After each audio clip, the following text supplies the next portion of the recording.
Bonjour à toutes, bonjour à tous. Je m'appelle Sébastien Flon, je suis secrétaire général de l'U2P des Hauts-de-France et je vais vous accompagner aujourd'hui tout au long de ce webinaire. Je suis très heureux de vous accueillir aujourd'hui pour ce webinaire consacré à la ville de Soissons, au territoire de Soissons, Grand Soissons Agglomération, un territoire qui prend particulièrement grand soin des entreprises de proximité situées sur son territoire. Nous sommes en direct pour 2 heures maximum sur cette plateforme Livestorm. Sur cette plateforme, vous pourrez poser vos questions aux différents intervenants dans l'onglet questions en bas à droite. Et si vous avez des questions d'ordre technique, n'hésitez pas à utiliser le chat auprès de mes collègues. Les présentations qui seront utilisées lors de ce webinaire seront également téléchargeables en direct. Et ce webinaire est enregistré et sera proposé à la rediffusion sur notre chaîne YouTube U2P des Hauts-de-France. Je vais maintenant introduire ce webinaire en vous présentant de façon très rapide ce qu'est l'U2P des Hauts-de-France. Donc, l'U2P des Hauts-de-France, en fait, c'est un syndicat interprofessionnel patronal qui représente toutes les entreprises de l'artisanat, du commerce de proximité et des professions libérales, que ce soit au niveau national, régional ou départemental. Elle rassemble le plus grand nombre d'entreprises et elle est constituée de 4 familles. La première famille, c'est les métiers du bâtiment, des travaux publics et du paysage, donc les artisans du bâtiment. La deuxième famille est représentée par les métiers de service et de fabrication, dans lesquels vous retrouverez des coiffeurs, des pressings, des garages, etc. La troisième famille, ce sont tous les métiers de bouche, les métiers d'alimentation. Et enfin, la quatrième famille, qui est représentée par l'UNAPL pour les professions libérales, tous les métiers de santé, du droit et de ce qu'on appelle technique et cadre de vie. Donc, en Hauts-de-France, l'économie de proximité est représentée par 190 000 entreprises, 115 000 entreprises artisanales et 80 000 professionnels libéraux. Nous représentons 400 métiers différents et les 2 tiers des entreprises de la région. Nos missions principales sont de défendre les intérêts des entreprises de proximité, de les représenter en tant qu'employeurs indépendants, de promouvoir l'économie de proximité auprès des institutions et des pouvoirs publics en région, et enfin de proposer des mesures adaptées aux entreprises de proximité, notamment dans le cadre de nos partenariats. L'U2P des Hauts-de-France est constitué de 3 personnes, une chargée de communication, Rachel, une chargée de mission, Dorothée, et moi-même en tant que secrétaire général.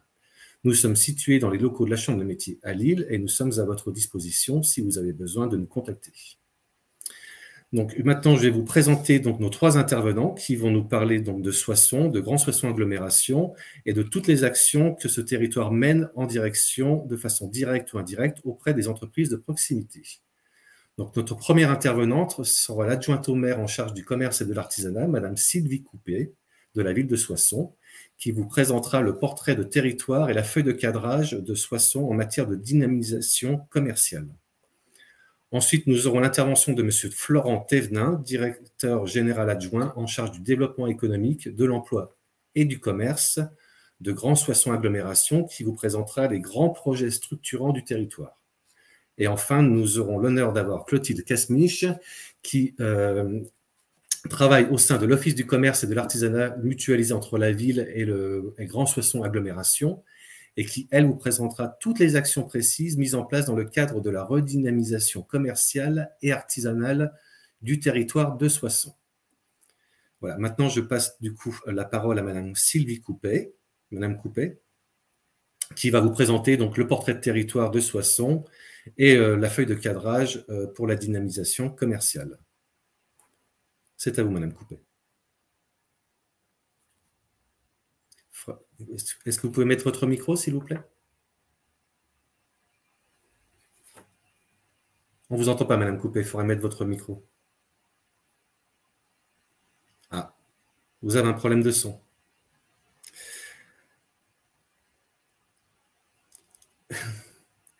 Est-ce que vous pouvez rebrancher votre micro? Monsieur Thévenin, vous pouvez prendre la parole, s'il vous plaît, en attendant? Oui, on peut meubler, on avait prévu.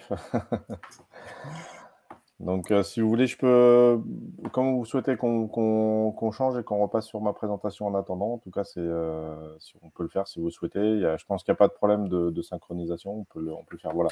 Voilà, on va commencer par vous. On va se recaler comme ça. Donc, bien écoutez, merci en tout cas de nous proposer cette intervention.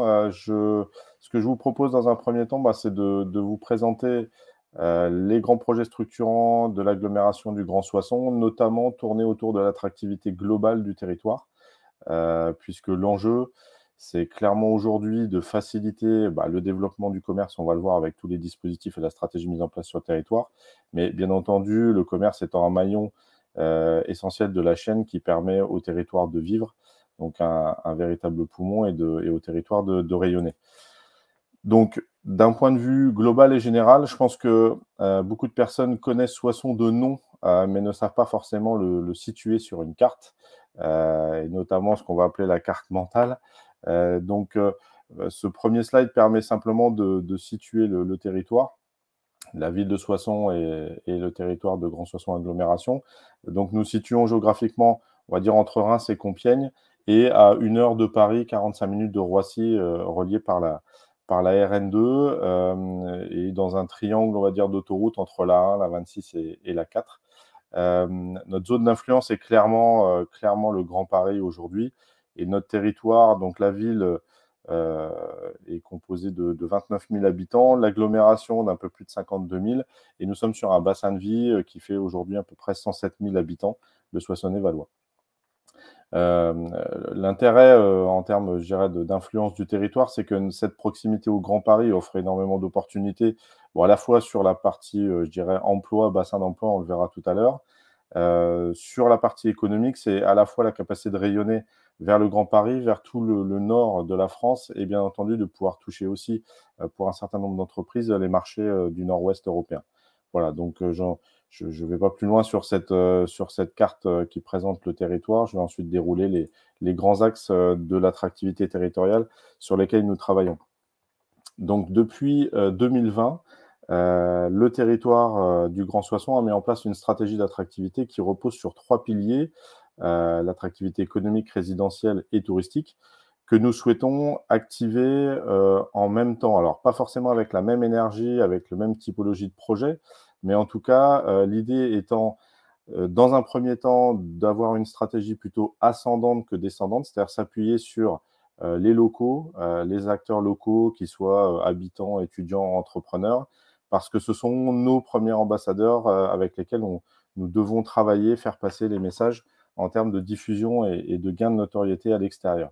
Donc, l'idée étant qu'après, on s'adapte en fonction des thématiques sur l'attractivité économique, résidentielle ou touristique, sur ces différents publics, qu'ils soient du territoire ou extérieurs au territoire, des nouveaux arrivants, des gens de passage, des jeunes, des seniors, des travailleurs. Voilà. Donc, on essaie d'activer ces 3 leviers en même temps et de déterminer, on va dire, 4 axes principaux on va dire, de travail, qui sont à la fois de fédérer ces acteurs, donc d'avoir une dynamique, on va dire, d'ambassadeurs du territoire, de les animer, de travailler la promotion du territoire de façon à ce qu'on puisse gagner en notoriété et faire en sorte que les gens arrivent à non seulement avoir en tête le nom Soissons, mais le localiser également sur une carte, comme je l'évoquais tout à l'heure, attirer de nouveaux acteurs sur le territoire, et puis les accueillir et les ancrer dans la durée, ce qui est extrêmement important. Et comme je l'évoquais, les premiers acteurs qui sont en capacité justement de fidéliser et d'ancrer de nouveaux arrivants, ce sont les locaux, les Soissonnais. Toujours dans le cadre de cette stratégie globale et de ces 4 axes, je vous donne ici en fait quelques exemples de projets structurants sur lesquels nous travaillons, et après je déclinerai, on va dire, ces grands projets selon les axes de la stratégie et d'attractivité économique, résidentielle et touristique. Donc là, dans l'idée de fédérer, comme je l'évoquais, c'est d'abord et avant tout avoir une stratégie, somme toute classique, d'ambassadeur du territoire, avec des spécificités notamment, et on l'évoquera sur le volet acteur industriel, puisqu'on a un ADN très fort dans ce domaine-là. Et notamment autour de cette thématique d'ambassadeur, ça a été de retravailler l'identité du territoire. Et ça semble presque comique, mais nous n'avions jamais utilisé le vase comme emblème identitaire du territoire. Et depuis maintenant 1 an, nous nous sommes réappropriés cette identité telle que vous voyez sur le slide de présentation, pour pouvoir emmener tout le monde vers ces marqueurs communs et ce message commun. Ça passe aussi par une forme de travail sur la fierté du territoire, la fierté d'appartenance, et par le biais d'autres marqueurs identitaires, et notamment le patrimoine. Donc, parmi les opérations, on a lancé l'année dernière le vidéo mapping Soissons en lumière sur 5 monuments du territoire, ce qui permet d'abord aux locaux de se réapproprier ce patrimoine et d'en faire parler à l'extérieur et de faire venir de nouveaux acteurs, de nouveaux visiteurs sur le territoire. Et cette promotion, elle passe par des actions qu'on mène sur le territoire, mais également par des actions d'influence, c'est-à-dire de sensibiliser tout un tas d'acteurs institutionnels, économiques, dans les sphères régionales et nationales, pour faire en sorte que le territoire puisse être resitué sur la carte mentale, voilà, sur des labels. C'est le cas notamment pour le label territoire d'industrie qu'on a obtenu l'année dernière. Mais voilà, de pouvoir refaire parler du territoire, le repositionner, et on a heureusement aussi certains sujets qui nous permettent d'avoir un rayonnement à cette échelle-là. Alors, c'est le cas notamment de la Cité internationale de la langue française, qui va être inaugurée cette année par le président de la République. C'est son projet à Villers-Cotterêts. Donc, c'est notamment des éléments qui va permettre de faire rayonner le territoire et de pouvoir faciliter sa promotion, notamment d'un point de vue média. Voilà. Et de continuer à mener d'autres opérations, on va dire, sur le territoire national, pour faire parler d'eux et faire venir d'autres investisseurs. Je l'évoquais tout à l'heure aussi, l'interconnexion à notre zone d'influence qui est le Grand Paris, on l'évoquera, c'est ce lien de mobilité, notamment alors routier déjà existant et en amélioration, mais aussi ferroviaire, qui est un point sensible, et vers le pôle de Roissy. Donc, pour avoir un certain nombre d'interconnexions avec ce pôle, d'un point de vue économique et d'un point de vue emploi, et de faciliter ainsi, on va dire, le dynamisme de notre tissu et de notre bassin. Pour autant, de continuer, je dirais, à activer les existants, que ce soit les entrepreneurs ou les étudiants, pour faciliter leur ancrage sur le territoire à terme, et permettre aussi à de nouveaux arrivants de s'y installer. Alors, sur l'attractivité résidentielle, je vous mets simplement quelques grandes données, mais qui montrent l'impact de l'investissement, notamment des collectivités, que ce soit la ville ou l'agglomération, sur le territoire. Parce que, bien entendu, vous avez compris que l'attractivité résidentielle, économique et touristique résonnent l'une avec l'autre, et qu'on a besoin de faire bouger l'ensemble de ces leviers. Si on attire de nouvelles forces économiques sur le territoire et qu'on n'a pas prévu de structurer notre offre de logement, ça ne peut pas fonctionner. Si on n'a pas prévu de réorganiser, réaménager nos infrastructures de communication, ça ne peut pas fonctionner non plus. Donc voilà, l'idée, c'est de faire avancer et de faire bouger le territoire dans l'ensemble. Vous le verrez tout à l'heure sur la partie plus spécifiquement ferroviaire. Mais voilà, sur le logement, notamment, à la fois de la réhabilitation de sites, et là c'est la photo que vous avez à l'écran sur les berges de l'Aisne à Soissons, le développement d'écoquartiers dans des zones périurbaines, et d'avoir également une logique d'aménagement de tout un tas d'infrastructures culturelles, de loisirs, qui permettent de faire en sorte que le territoire apporte un cadre de vie global pour l'ensemble des habitants et des personnes qui souhaiteraient venir s'y installer. La ville de Soissons, on en parlera tout à l'heure, fait partie du plan Action Cœur de Ville, donc qui a été un levier important pour son développement en termes d'aménagement urbain et de développement du commerce. Donc là, il y a des projets notamment urbanistiques qui sont en cours avec le cabinet et l'architecte Villemotte, qui est originaire de Soissons. Et puis, d'un point de vue, je dirais, des deux collectivités en termes d'impact d'investissement, c'est plus de 200 millions d'euros sur les 10 dernières années. Et on a fait ce slide-là avec les chiffres à 2021, mais pas plus tard qu'hier, le budget de la ville a été présenté, et ne serait-ce que la ville, c'est déjà 124 millions d'euros sur les 10 dernières années à fin 2022. Donc on est en plus sur un impact d'investissement qui continue de croître sur ces dernières années. La ville a engagé, par exemple, l'année dernière, presque 28 millions d'euros, ne serait-ce que sur les travaux d'aménagement urbain sur le périmètre de la commune, ce qui est considérable dans cette période actuelle. Et ça permet notamment d'avoir des équipements de très grande qualité, donc d'un point de vue culturel avec la Cité de la musique et de la danse, un complexe aquatique qui est tout neuf, et d'embellir et de participer à cette logique finalement de parcours urbains ou périurbains ou rural qui font que, et vous le verrez, quand les personnes viennent consommer chez les commerçants, elles y viennent aussi parce qu'elles y trouvent un intérêt à venir se promener dans le territoire. Donc c'est une logique d'embellissement global et on l'évoquera après aussi sur des aménagements de zones d'activité et des infrastructures. La dernière réalisation, et vous le verrez dans le film à la fin de la présentation, c'est notamment la réalisation d'un golf urbain 9 trous dans un parc urbain qui est vraiment en proximité immédiate du cœur de ville.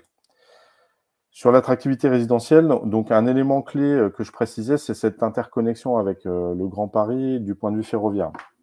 Donc l'enjeu, c'est que à la fois on est sur une ligne qui nous permet d'être connecté à Paris avec une liaison TER quotidienne qui aujourd'hui a une qualité de service qui est loin d'être satisfaisante parce qu'elle a un peu plus de 80%. Donc c'est un vrai sujet, une vraie problématique sur lesquelles et avec la région, le territoire travaille pour améliorer avec la SNCF cette qualité de service. On n'attend pas d'être connecté plus rapidement à Paris, on attend simplement d'avoir une qualité de service suffisante. Et donc ça, c'est les problématiques court terme, mais la problématique à moyen long terme, c'est aussi d'interconnecter le territoire avec le pôle de Roissy. Alors notamment parce que il s'agit finalement d'un petit projet technique, c'est un raccordement d'1,5 km avec un coût de 130 millions d'euros, donc c'est à l'échelle de tous les projets d'infrastructure, finalement, c'est pas si énorme que ça. Bon, néanmoins, on se situe dans une configuration avec une réorganisation ferroviaire et d'un point de vue mobilité du Grand Paris. On a une étude qui a été cofinancée par la région de la SNCF qui doit produire un rapport technique sur l'opportunité de cette liaison. Mais néanmoins, ce qu'on a souhaité, on a commencé à travailler sur le fait de mettre en perspective cet équipement parce qu'il s'agit pour nous d'un travail sur l'aménagement du territoire et pas simplement la réalisation d'un équipement technique ou d'une infrastructure de communication. Aujourd'hui, ce serait la capacité pour le Grand Soissons d'être connecté au bassin de Roissy d'un point de vue emploi et notamment également pour la Cité internationale de la langue française qui est à Villers-Cotterêts sur cette ligne ferroviaire, d'avoir cette connexion directement à l'aéroport, au premier aéroport européen. Donc c'est un enjeu moyen-long terme pour le territoire assez clé dans sa zone d'influence et d'interconnexion au bassin métropolitain et au Grand Roissy, mais également avec un travail au quotidien de gestion, on va dire, de la qualité de service de la ligne ferroviaire existante. Bien entendu, travailler sur la connexion ferroviaire, c'est une chose, mais si vous avez un point de chute à l'entrée du territoire qui n'est pas à la hauteur, ça ne peut pas naturellement fonctionner en termes de cohérence. Donc, parallèlement, les collectivités, parce que là, c'est un projet porté à l'échelle de l'agglomération, mais qui se regroupe sur 4 communes, donc a engagé depuis maintenant quelques années des travaux de, on va dire, réhabilitation, rénovation complète de son quartier-gare. Donc, j'ai envie de dire, rien d'innovant à l'échelle de certains territoires, puisque d'autres l'ont fait avant nous. Et nous, il s'agissait simplement de retravailler cette porte d'entrée du territoire et de la mettre en cohérence avec les sujets que je vous évoquais avant, et de faire en sorte qu'aujourd'hui, on ait un quartier qui permette d'intégrer ces nouveaux flux, d'avoir aussi on va dire une capacité à rayonner d'un point de vue résidentiel, d'un point de vue commerçant, d'un point de vue service, avec les nouveaux modes de travail qu'on peut vivre aujourd'hui, tout en prenant en compte le fait, et on le reverra sur notre historique industriel, de réhabiliter des friches qui sont situées dans cette entrée de ville. Donc c'est un travail colossal sur, à mon avis, une bonne dizaine d'années.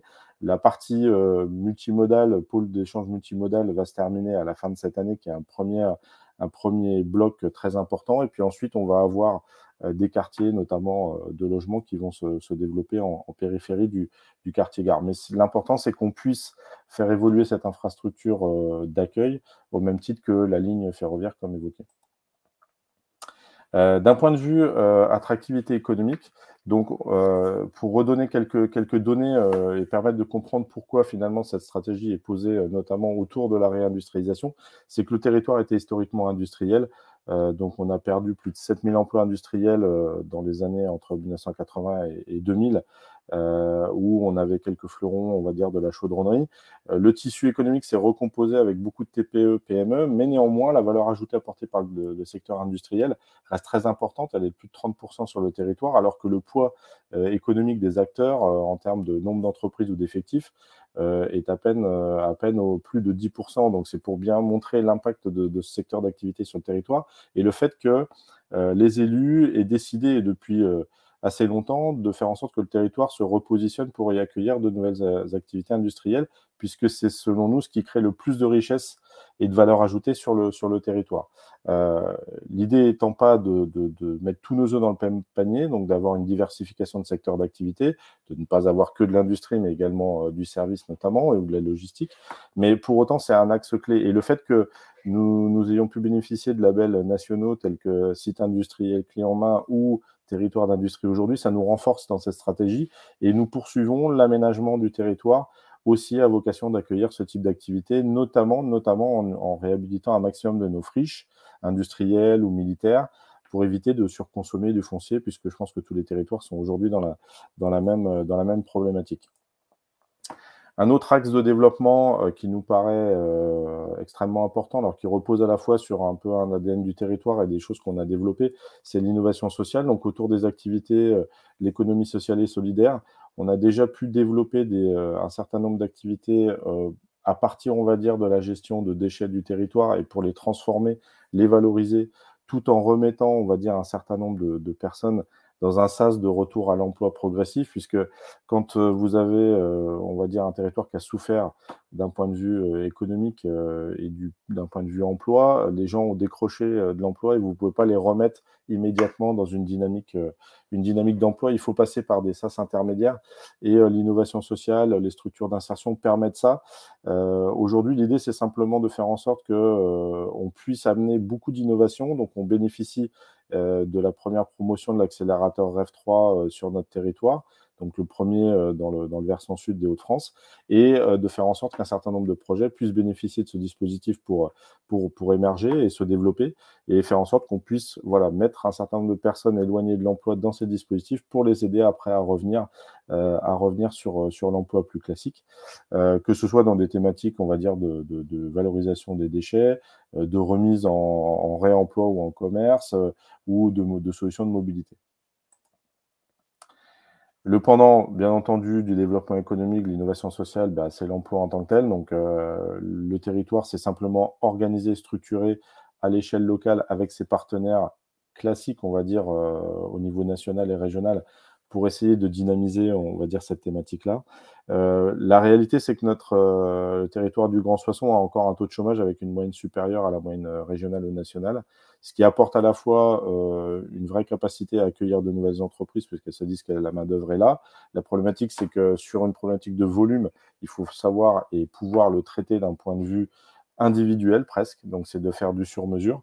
Et donc pour ça, quand on a plus de 6000 demandeurs d'emploi à l'échelle de l'agglomération, c'est un travail du quotidien pour faire en sorte qu'on arrive à trouver les solutions, de remettre les gens soit dans des sas intermédiaires, soit dans de la formation pour le retour à l'emploi, mais de le faire dans une approche partenariale parce que individuellement, chaque acteur n'est pas en capacité de le faire. L'autre pendant, on va dire, de l'emploi, et c'est l'emploi de demain, ce sont les jeunes et les étudiants notamment. Donc un vrai travail sur cette thématique qui est réalisé depuis plusieurs années. Alors simplement parce qu'on était, comme d'autres villes de notre taille, avec un tissu étudiant, on va dire, de taille raisonnable. On a 2000 étudiants, mais avec des filières à Bac+2, Bac+3, somme toute classiques, et qui répondent aujourd'hui partiellement aux besoins des entreprises. Donc avant d'aller dans une optique de développer de nouvelles filières adaptées aux besoins des entreprises, on s'est fait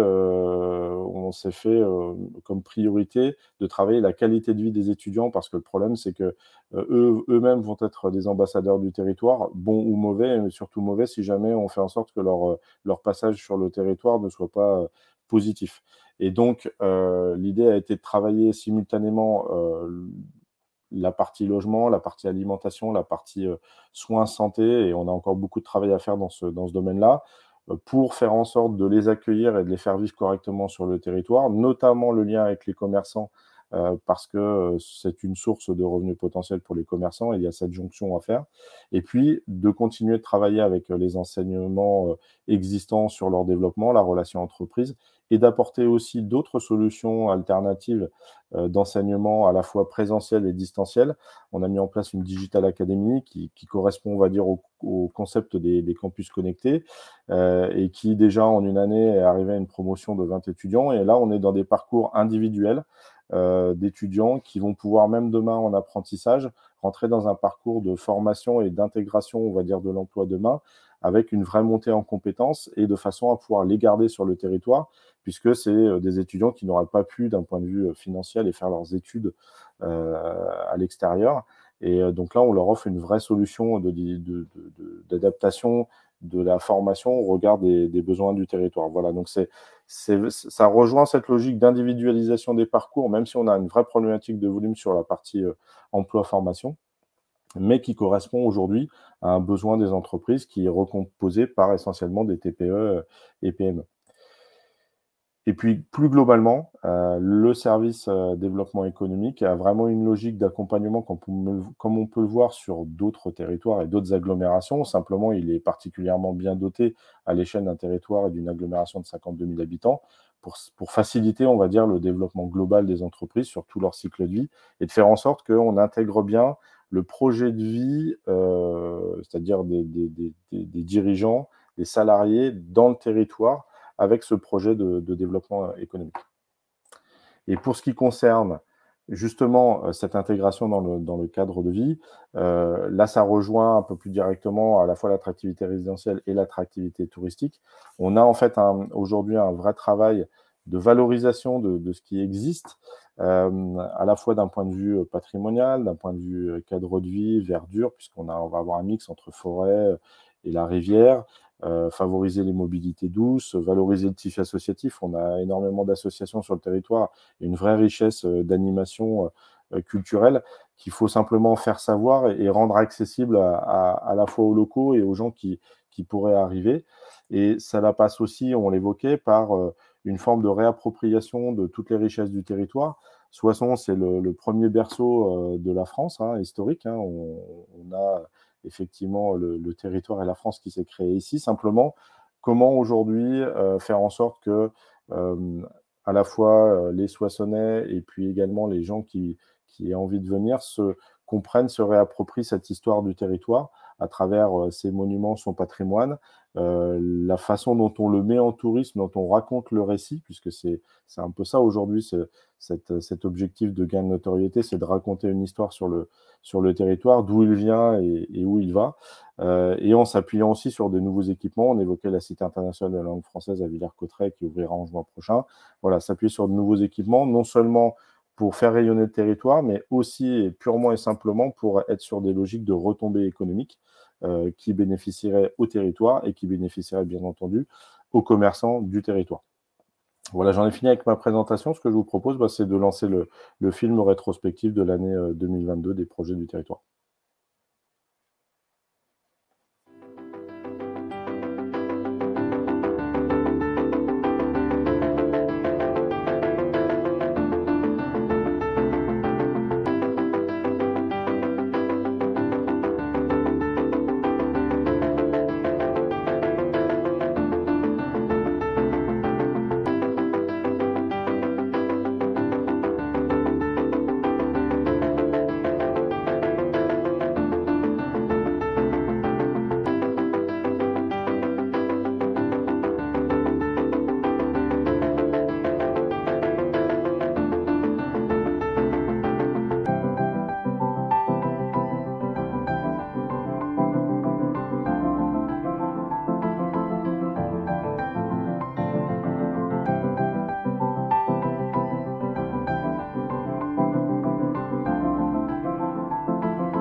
Merci, Monsieur Thévenin, pour cette présentation très claire sur les grands projets structurants du territoire de Soissons. Vous nous avez bien parlé d'histoire, de patrimoine, de tourisme, d'industrie, de commerce, de redynamisation commerciale, de développement économique, de grands projets qui permettent finalement d'attirer de la vie, de maintenir la vie. Du coup, ça bénéficie à nos entreprises de proximité. Merci beaucoup. Alors, il n'y a pas de questions de la part des participants. Je vous propose donc, si vous en êtes d'accord, de passer la présentation à Madame Coupet. Madame Coupet, est-ce que vous avez pu résoudre vos petits problèmes techniques? Oui, problème technique résolu. Problème de souris. Pas de souci, ça arrive. Du coup, on va passer à la présentation du portrait de territoire un peu plus précis sur Soissons Grand Soissons. Donc, je vous propose du coup de prendre la parole et puis on va lancer votre présentation. Très bien. Donc, bonjour à tous et bienvenue dans notre belle ville de Soissons à travers des écrans interposés. Voilà, je vais donc vous présenter le portrait du territoire en matière de dynamisation commerciale et artisanale.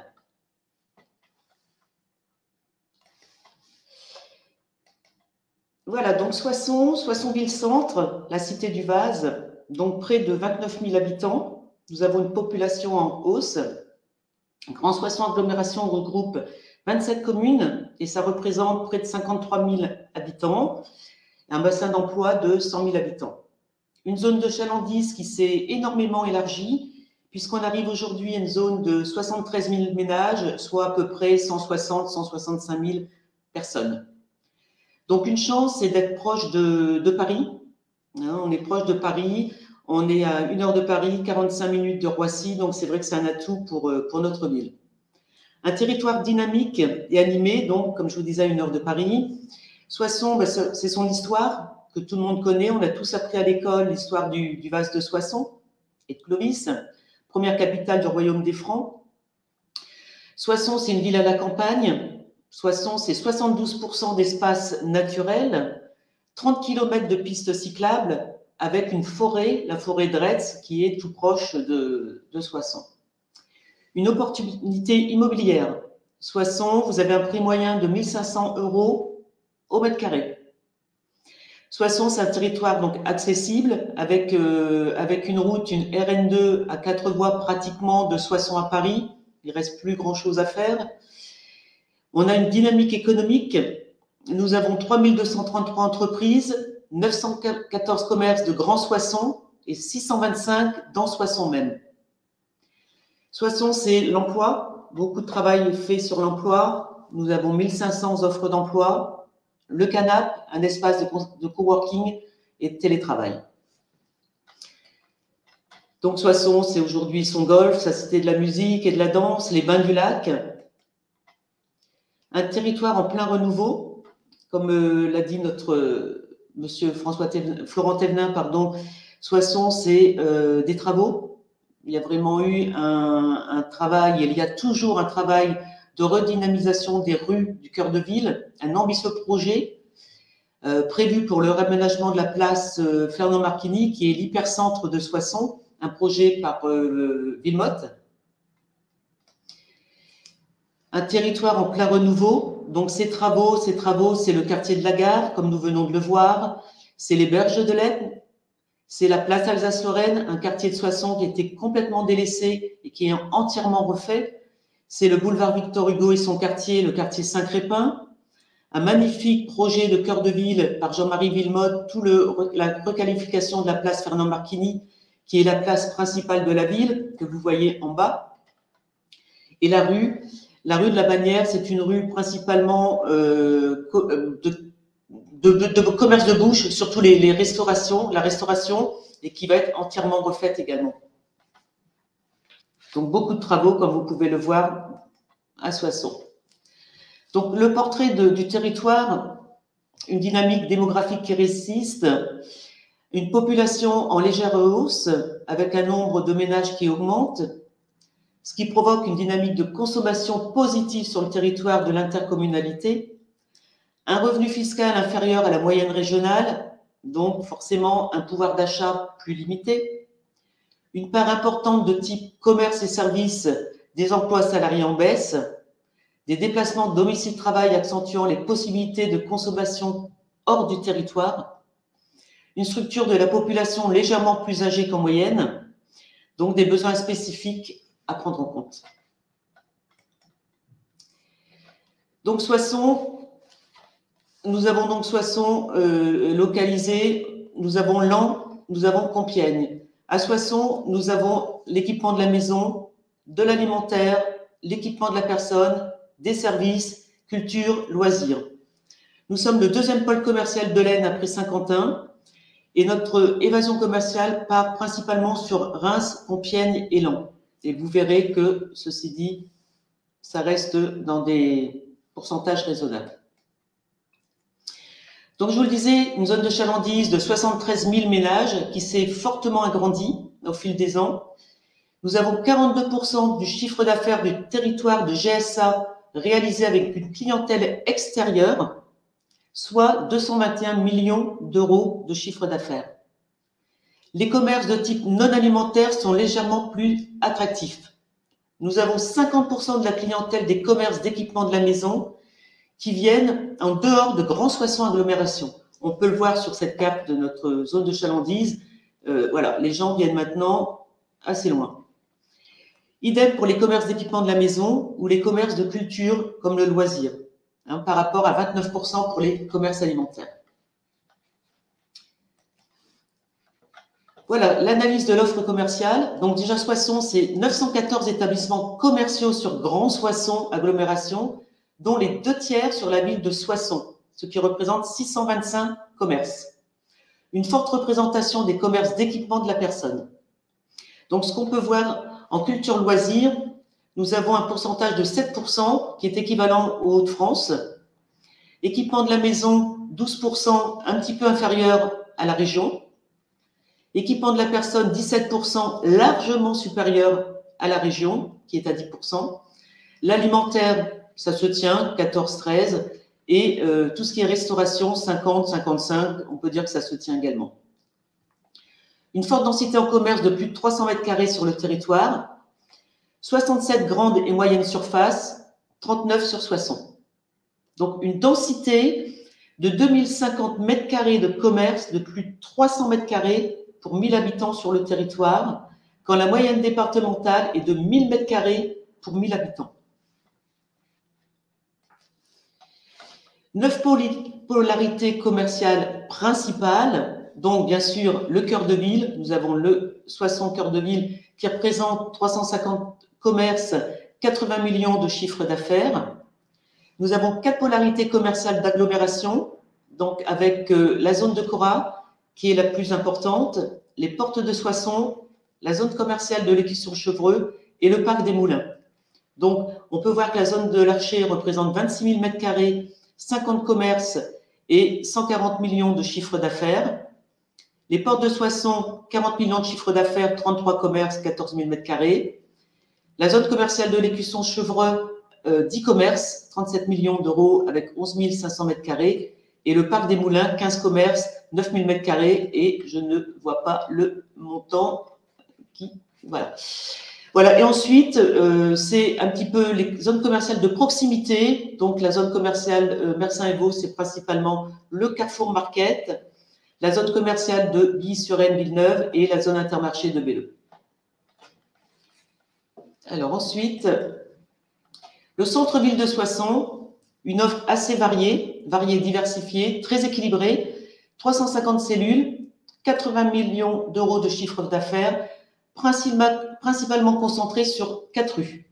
Nous avons 4 rues principales, très fréquentées, un bon flux, avec 12 cellules disponibles simplement sur le périmètre restreint de l'hypercentre-ville, avec un taux de vacances sur l'hypercentre de 7,2%. Donc, très en dessous de la moyenne nationale qui, en général, se situe entre 12 et voire 15%. Voilà, 50% des commerces de Soissons sont implantés au sein du centre-ville. Donc, on peut voir le petit camembert, il y a un petit peu de tout qui se situe. Donc, on peut voir que le taux de vacances est en baisse.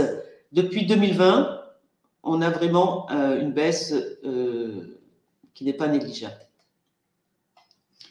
La performance commerciale, 526 millions de chiffre d'affaires réalisés par les établissements de commerce sur le territoire. donc 39% de l'alimentaire, moyenne régionale 40%, un chiffre d'affaires en hausse par rapport à 2016, puisqu'on est passé de 3 à 7% selon la famille. Très bonne performance pour le petit commerce, puisque le commerce de 300 mètres carrés capte 27% du chiffre d'affaires, 22% en moyenne sur la région. Les grandes et moyennes surfaces captent 56% du chiffre d'affaires, dont 53% en moyenne en région.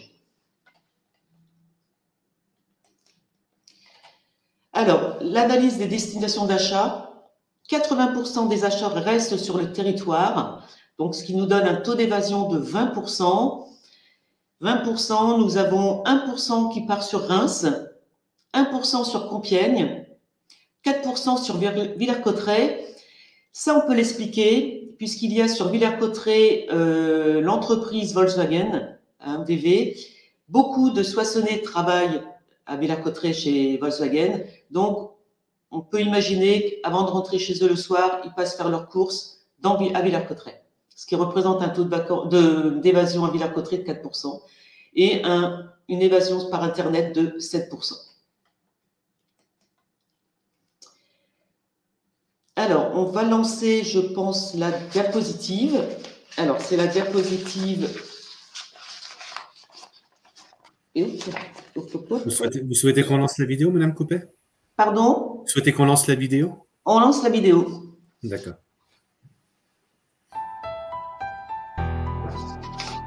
Pour moi, le Grand Soissons, c'est avant tout le vase. Le vase. Le vase. Le vase. Clovis, le vase. C'est l'histoire de France qui commence ici.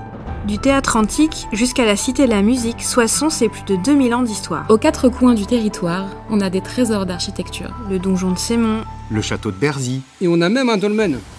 Saint-Jean-des-Vignes, c'est notre tour Eiffel soissonnaise. Ici, on a connu des combats, la guerre, mais on s'est toujours relevé. Le Soissonnais, ce n'est pas que ça. C'est un territoire très vert où il fait beau vivre. On est à 2 pas du centre-ville. Mais aussi à 2 pas de la nature. J'adore faire du vélo au bord de l'Aisne. Pour se ressourcer, c'est le paradis. À pied. en voiture, À vélo, Moi, je trouve toujours une place à moins de 20 mètres de ma boulangerie. Mon petit plaisir, c'est de venir faire mon marché le samedi matin. il y a plein de petits commerces sympas, même dans les villages. Ici, j'ai installé mon entreprise. Je me suis vite fait un réseau. en tant qu'entrepreneur, j'ai bien été aiguillée pour mon projet. On a de la place pour s'installer. C'est un territoire à taille humaine. Et on n'est qu'à 1 heure de Paris. Ici, on prend le temps de vivre, on respire. C'est vraiment un territoire idéal pour élever des enfants. On a de la chance d'avoir de bonnes écoles, des collèges et des lycées dynamiques. Ici, on sait recevoir. On a le sens de l'accueil. Il y a toujours quelque chose à faire. Au Mail, À la Cité de la musique. Dans les théâtres, des visites, des expos, des spectacles. On a des Picards, à Sémont, et puis la fête du haricot, bien sûr. On a une super piscine. Elle est super grande, notre piscine. Et demain, un golf en pleine ville. à chaque fois que je reviens, je vois quelque chose de nouveau. La gare, le cœur de ville, on sent que ça bouge. Grand Soissons se réveille. Grand Soissons a de l'avenir. Je suis fière d'être Je suis fier d'être Fière soissonnais. d'être soissonnaise. Alors oui, nous sommes tous fiers d'être Soissonnais. Mais pourquoi? Parce que partout en France, on nous connaît et on nous reconnaît grâce à notre vase. Notre vase, notre symbole par excellence, notre emblème, notre marque de fabrique, notre marque de territoire. Alors à ce titre, c'était une évidence qu'il soit associé au nouveau logo de Grand Soissons. Associé également au caractère historique à travers l'écriture, mais également à travers la couleur, au bleu de notre rivière et au vert qui nous entoure. Grand Soissons, c'est le vase, mais de l'autre côté du vase, ce sont les projets, c'est l'avenir. De l'autre côté du vase, c'est vous, c'est nous.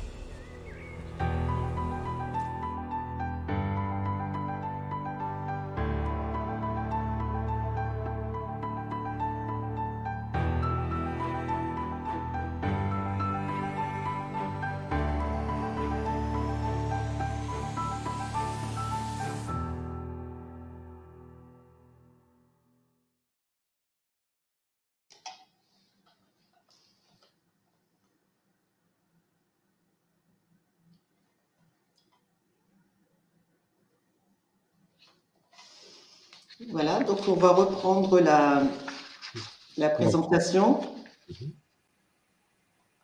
Voilà, parfait. Donc, redynamisation du centre-ville, hein, qui est la politique de la ville. La redynamisation du commerce est une des priorités du mandat du maire de Soissons. En 2014, lors des assises du développement économique, de la formation et de l'emploi, organisées par la communauté d'agglo d'octobre 2014 à janvier 2015, l'étude commerce, plan de dynamisation et de développement du commerce de cœur de ville, un diagnostic, plus de 300 commerces dans le centre-ville, une diversité commerciale réelle avec de grands linéaires et des enseignes porteuses. Nous avons Monoprix en cœur de ville, un marché, la place Fernand Marquigny qui réunit 100 à 160 commerçants et une halle alimentaire, une véritable coupure du linéaire commercial au niveau de la place Fernand Marquigny, une problématique de vieillissement et de faible renouvellement du nord de centre-ville, un impact de la vacance en centre-ville qui nuit au commerce de proximité, une problématique globale liée à la qualité des espaces publics et du bâti, l'ambiance d'achat et de continuité commerciale. En 2016, création du poste de manager cœur de ville. 2017-2018, ouverture de l'Office du commerce et de l'artisanat, donc un lieu dédié aux commerçants, artisans, porteurs de projets du territoire, recrutement d'un manager de cœur de ville. 2018, candidature à l'appel à projet Action Cœur de Ville et sélection du projet, signature d'une convention cadre pluriannuelle avec l'État et les partenaires.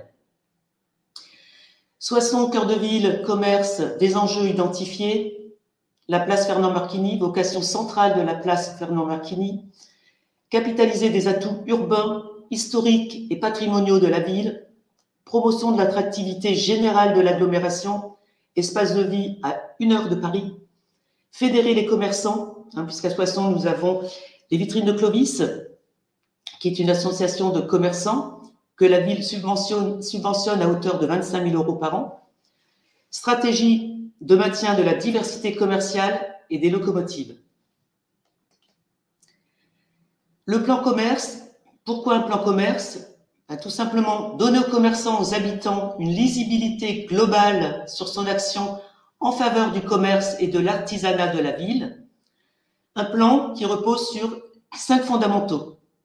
Mieux accueillir les clients, rénover l'espace public et le bâti dégradé, soutenir l'activité des commerçants, faciliter l'accueil de nouvelles activités, animer les rues.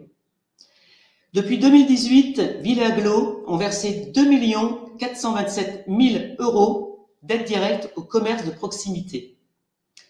Il y a eu le FISAC qui s'est arrêté l'année dernière en février. La ville a eu une politique qui a porté ses fruits. Nous avons versé des aides économiques aux commerçants basées sur le montant de leur taxe foncière. Nous avons pris pendant les années Covid 100% du montant de la taxe foncière qui a été distribué aux commerçants sous une forme d'aide économique. Et ensuite, l'année dernière, nous avons pris 50% du montant de la taxe foncière. Nous avons mis en place une aide à l'immobilier, une aide à indemnisation de travaux. Vous avez pu voir que Soissons est en plein renouveau. Nous avons fait des travaux dans le cœur de ville. Les rues commerçantes sont en train de toutes être rénovées. On est conscient que ça pose problème pour nos commerçants. Ils étaient inquiets, ils avaient peur d'une baisse de chiffre d'affaires, de l'impact sur leur vente, et on peut le comprendre. On a donc mis en place une aide d'indemnisation de travaux. Et nous prenons en compte 85% de perte de marge brute. Plafonné, nous avons quand même mis un plafond à 10 000 €. Et nous avons mis en place également une aide d'urgence Covid. Voilà, nous sommes en train de travailler sur la version 2 du plan commerce. Bilan de l'activité commerciale 2022 à Soissons. Sur la ville, 28 ouvertures de commerce de proximité, 29 avec l'agglo, 3 reprises, 5 transferts, 6 avec l'agglo, 14 fermetures. Malheureusement, nous avons subi, comme partout, la perte de Camailleux. Et c'est vrai qu'à Soissons, nous avions 2 magasins Camailleux.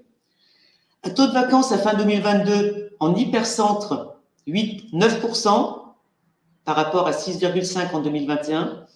Et sur l'ensemble de la ville, nous sommes à 10% avec les zones. Donc, total des aides attribuées par la collectivité en 2022 au commerce de proximité ville et agglo, 492 000, dont 185 000 d'aides économiques sur la taxe foncière par la ville, 105 000 € de subventions FISAC pour les investissements des commerces, 105 000 € d'indemnisation de travaux, donc ville agglo, et 97 000 € d'aide au commerce de l'agglo. 80 nouveaux porteurs de projets accompagnés en 2022 par l'Office du commerce par rapport à 90 en 2021. Et nous avons eu 1380 sollicitations, enfin des visites, à l'Office du commerce en 2022. Et je peux rajouter une petite parenthèse. Depuis janvier 2023, nous sommes aujourd'hui à 18 nouveaux porteurs de projets à Soissons. Donc, il y a une vraie dynamique qui s'est mise en route. Soissons attire, Soissons plaît, les commerces s'ouvrent. Bon, malheureusement, nous avons aussi de la fermeture, mais les commerces ouvrent. Les gens viennent de Soissons, bien sûr, de l'agglo, de Compiègne, de Laon, de Reims.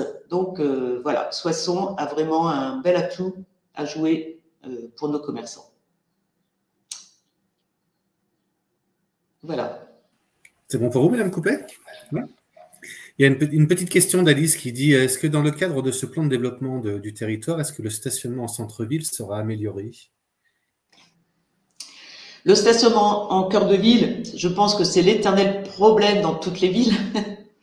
Alors, il faut savoir, à Soissons, nous avons sur cette place Fernand Marquini, la place du cœur de ville, un parking, bon, certes, payant, mais qui n'est, bon, c'est pas cher du tout, ça revient, je crois, 50 centimes l'heure. On va peut-être, mes collègues vont peut-être me le confirmer. Pourtant, j'y vais souvent, mais vous voyez, c'est tellement peu cher que je connais même pas vraiment le tarif, mais ça doit être 1,20 €, c'est pas ça, les 2 heures? Hein, c'est ça, voilà, 1,20 € les 2 heures. Donc, c'est vraiment pas cher. Nous avons le parking de l'hôtel de ville qui est en zone bleue. Nous avons le parking du Mail qui est gratuit.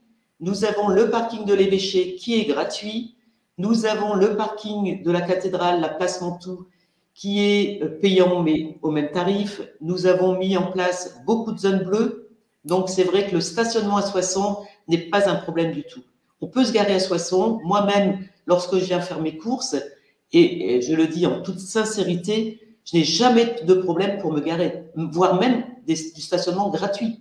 Bon, il faut marcher un petit peu, quelquefois il faut se faire 100 mètres, 150 mètres. Et déjà, c'est très bon pour la santé et c'est pas terrible. Donc, le stationnement à Soissons n'est absolument pas un problème pour venir en cœur de ville. Je peux vous le garantir. Il y a beaucoup de places de stationnement gratuites, zone bleue ou payant, mais payant très peu cher. Si je peux compléter, oui. simplement, effectivement, l'étude qui avait été menée en 2015 révélait qu'en termes de nombre de places théoriquement disponibles, il n'y avait pas de problématique de nombre de places et de volume de places. C'est simplement aujourd'hui le fait d'accepter de marcher un petit peu si on veut avoir de la place gratuite. Pour autant, avec tous les développements, et c'est un peu les aléas liés à l'histoire, c'est que dès qu'on veut creuser à Soissons, on trouve du monde. Et donc, les projets qui ont été imaginés en développement de places de stationnement sont plutôt des projets aériens. Et donc, pour ça, il y a un certain nombre d'îlots qui ont été identifiés sur le territoire pour pouvoir réaménager des nombres de places supplémentaires aussi en lien avec les travaux réalisés, notamment en proximité des berges de l'Aisne ou ce genre de choses. Donc, effectivement, on n'a pas de réalité, de réel problème de stationnement en tant que tel, si ce n'est d'accepter de marcher un peu. Mais pour autant, il y a quand même des projets qui ont été imaginés et pensés en aérien, puisque creuser est un vrai souci sur le territoire. Ouais, je comprends. Et il me semble, quand on avait préparé ce webinaire, Madame Coupet, qu'on avait évoqué le fait que dans l'année, vous fermez la ville aux voitures et que finalement, les gens, quand ils se déplacent à pied en centre-ville, finalement, ça bénéficie aussi aux commerçants et que les commerçants avaient l'impression que des fois, ils avaient plus de clients quand les gens marchaient en ville. Alors, effectivement, alors, on a pu le constater tout simplement lors des travaux. Lorsque nous faisons des travaux dans les rues principales de la ville, les rues commerçantes, effectivement, la rue est fermée et bloquée. Le gros souci des commerçants, mon chiffre d'affaires, les gens ne vont plus venir, c'était la peur, et on peut le comprendre, ceci dit. il faut quand même se dire que certains commerçants ont plus travaillé pendant les travaux qu'en temps normal. Pourquoi? Parce que les gens sont à pied et regardent peut-être plus facilement les vitrines. Alors, quant à la fermeture des rues, on met en place l'été la fermeture de 2 rues, la rue du Commerce, la rue Charpentier, c'est-à-dire qu'on passe en piéton à partir de 19 h, tout simplement parce que ce sont des rues où il y a des cafés et restaurants et ça permet d'avoir un air un petit peu vacances. Les gens se promènent, les cafetiers peuvent sortir, agrandir leur terrasse, mettre des transats, voilà. Donc c'est vraiment très, très sympathique. Là, c'est fermé, mais on ferme lorsque les autres commerces sont fermés. On va mettre en place, à partir du 13 mai, une journée mobilité verte qui est mise en place par le service mobilité. Ça va être la première année, on va tester cette journée le 13 mai. C'est un peu compliqué parce que les commerçants se disent un samedi, vous nous fermez les rues, c'est pas possible, on va pas travailler, les gens vont pas venir. Enfin, ça se fait dans beaucoup d'autres villes et ça fonctionne. Bon, ça fonctionne à condition qu'il y ait beaucoup d'animations au cœur de ville. C'est ce qui se prépare. Avec Clotilde Casmich, on veille à ce qu'il y ait beaucoup d'activités en cœur de ville pour faire venir les gens. Donc là, ce sera vraiment une journée sans voiture. Il va y avoir des bus gratuits pour amener les gens en cœur de ville, des animations au cœur de ville. Et on a joint à cette journée mobilité verte notre Rolline. La Rolline se fait depuis des années à Soissons. C'est une fin d'après-midi à partir de 17 h, 17 h 30, où là, tout ce qui roule, sauf la voiture, est autorisé. Donc les vélos, les trottinettes, les petits avec leurs draisiennes, et tout ce que l'on veut, sauf les voitures. Donc là, les rues sont fermées et ça marche très bien. Donc on a joint à cette journée du 13 mai, cette journée mobilité verte, la Rolline, ce qui permet de faire un événement un petit peu plus large et de ne pas fermer 2 fois les rues, et pour la journée mobilité verte et pour la Rolline. On en profite, on fait les deux en même temps. Donc je vous dirai après le 13 mai, je vous donnerai un petit peu le résultat de cette journée mobilité verte qui, je l'espère, va très bien se passer. Il faut bien sûr qu'il y ait du beau temps. Hein. S'il y a du soleil, les gens vont sortir. Il est certain que s'il pleut, ce sera plus compliqué. Donc voilà, les rues vont être fermées à partir de 13 h. On laisse ouvert le matin puisqu'il y a le marché. Les rues seront fermées à partir de 13 h jusqu'à 20 h, voilà, avec beaucoup d'animations pour faire venir les gens au cœur de ville. Très intéressé par le résultat de cette journée. Oui, moi aussi. J'ai une question pour vous-même et Monsieur Thévenin. Sur les grands projets structurants, sur la politique de la ville, quand vous concevez par exemple un plan commerce, voilà, tout ce que vous menez comme politique, est-ce que c'est construit en concertation avec les commerçants du territoire? Est-ce que vous les interrogez? Est-ce que vous les faites participer à la construction de ces politiques, de ces projets?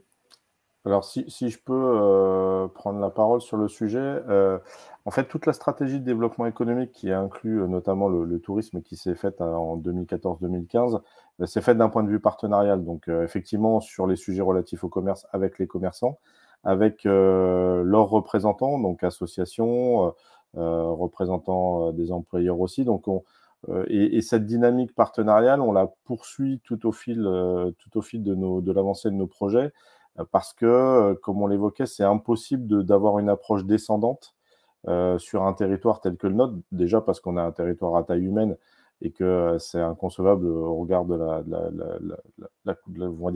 des caractéristiques du territoire, et ensuite parce qu'on est bien plus impactant si on le fait à plusieurs. Donc on ne va pas dire que c'est facile à chaque fois de pouvoir co-construire, mais néanmoins c'est le cadre qu'on se fixe à chaque fois qu'on démarre un travail. Et si je vous donne un exemple très actuel sur lequel on va démarrer, alors qui n'est pas lié aux commerçants, mais qui est lié à l'industrie, voilà, la feuille de route territoire d'industrie, elle va se faire en co-construction.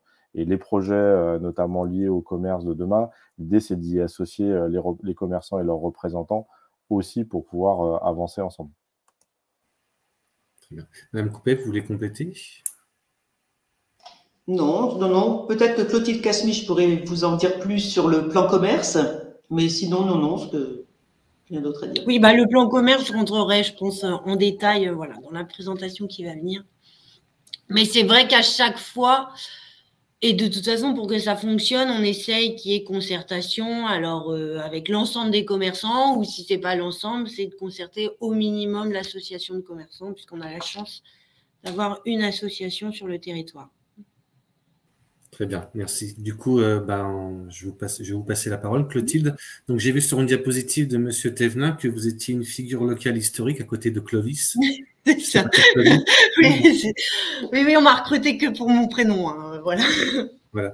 Donc, je vous passe la parole et vous allez nous présenter donc les actions précises et opérationnelles donc mises en place en termes de dynamisation, de redynamisation commerciale et artisanale du territoire. C'est à vous, Clotilde. Oui, donc Clotilde Casmi, je suis manager du commerce pour la ville de Soissons et pour Grand Soissons Agglomération. Et donc moi, c'est vrai que je vais rentrer un peu plus dans le détail des actions qui sont mises en place sur le territoire en faveur du commerce et de l'artisanat de proximité. Donc je veux bien qu'on lance le diapo. Merci. Alors, une des premières actions phares qui a été mise en place dans le cadre de la redynamisation commerciale, c'est en fait, il y a deux actions conjointes. C'est la création d'un poste de manager commerce et puis l'ouverture d'un office du commerce. Donc, au niveau du poste de manager commerce, ce poste a été créé en 2016 par la ville de Soissons. Donc, j'ai eu un prédécesseur. Ça a été renouvelé en 2018. Je suis moi-même arrivée en 2018. Et en 2018, on est venu m'appuyer aussi avec la création d'un poste d'assistante à l'office. Donc, voilà, c'était une fonction en 2016 qui était inédite au sein de la ville. Il n'y avait pas de service commerce. Donc, le rôle principal du manager commerce, c'était bien de structurer ce service commerce en création, de coordonner la mise en place de toutes les actions de la collectivité, donc Ville de Soissons et Grand Soissons en faveur du commerce et de l'artisanat, et notamment le déploiement des actions inscrites dans le plan commerce. Donc ça, je rentrerai un peu plus en détail ensuite sur ces actions.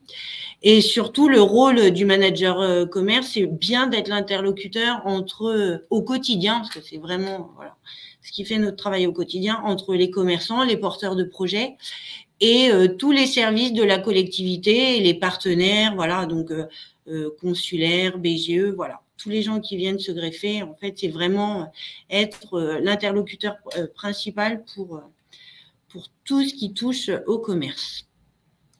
Voilà, donc la création d'un office du commerce, en tout cas à Soissons, c'est quelque chose qui a été lancé dès 2018. L'objectif de l'Office du commerce, c'est bien d'être un guichet unique, un lieu ouvert au public. En fait, c'est vrai qu'on s'était aperçu que parfois, ce public de porteurs de projets, commerçants, artisans, il n'ose pas forcément aller en mairie parce qu'on ne sait pas si en mairie, il y a un service dédié, il y a une personne dédiée, on ne sait pas à qui s'adresser. Là, c'était d'implanter en hypercentre un guichet unique et de faciliter en tout cas les interactions avec le public des commerçants ou des artisans.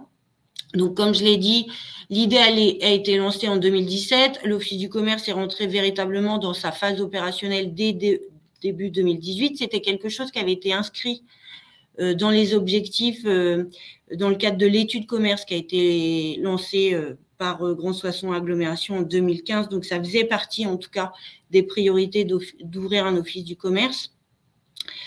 Donc, en fait, on est deux dans ce service, qui est en réalité le service commerce de la collectivité, moi-même et l'assistante de l'office.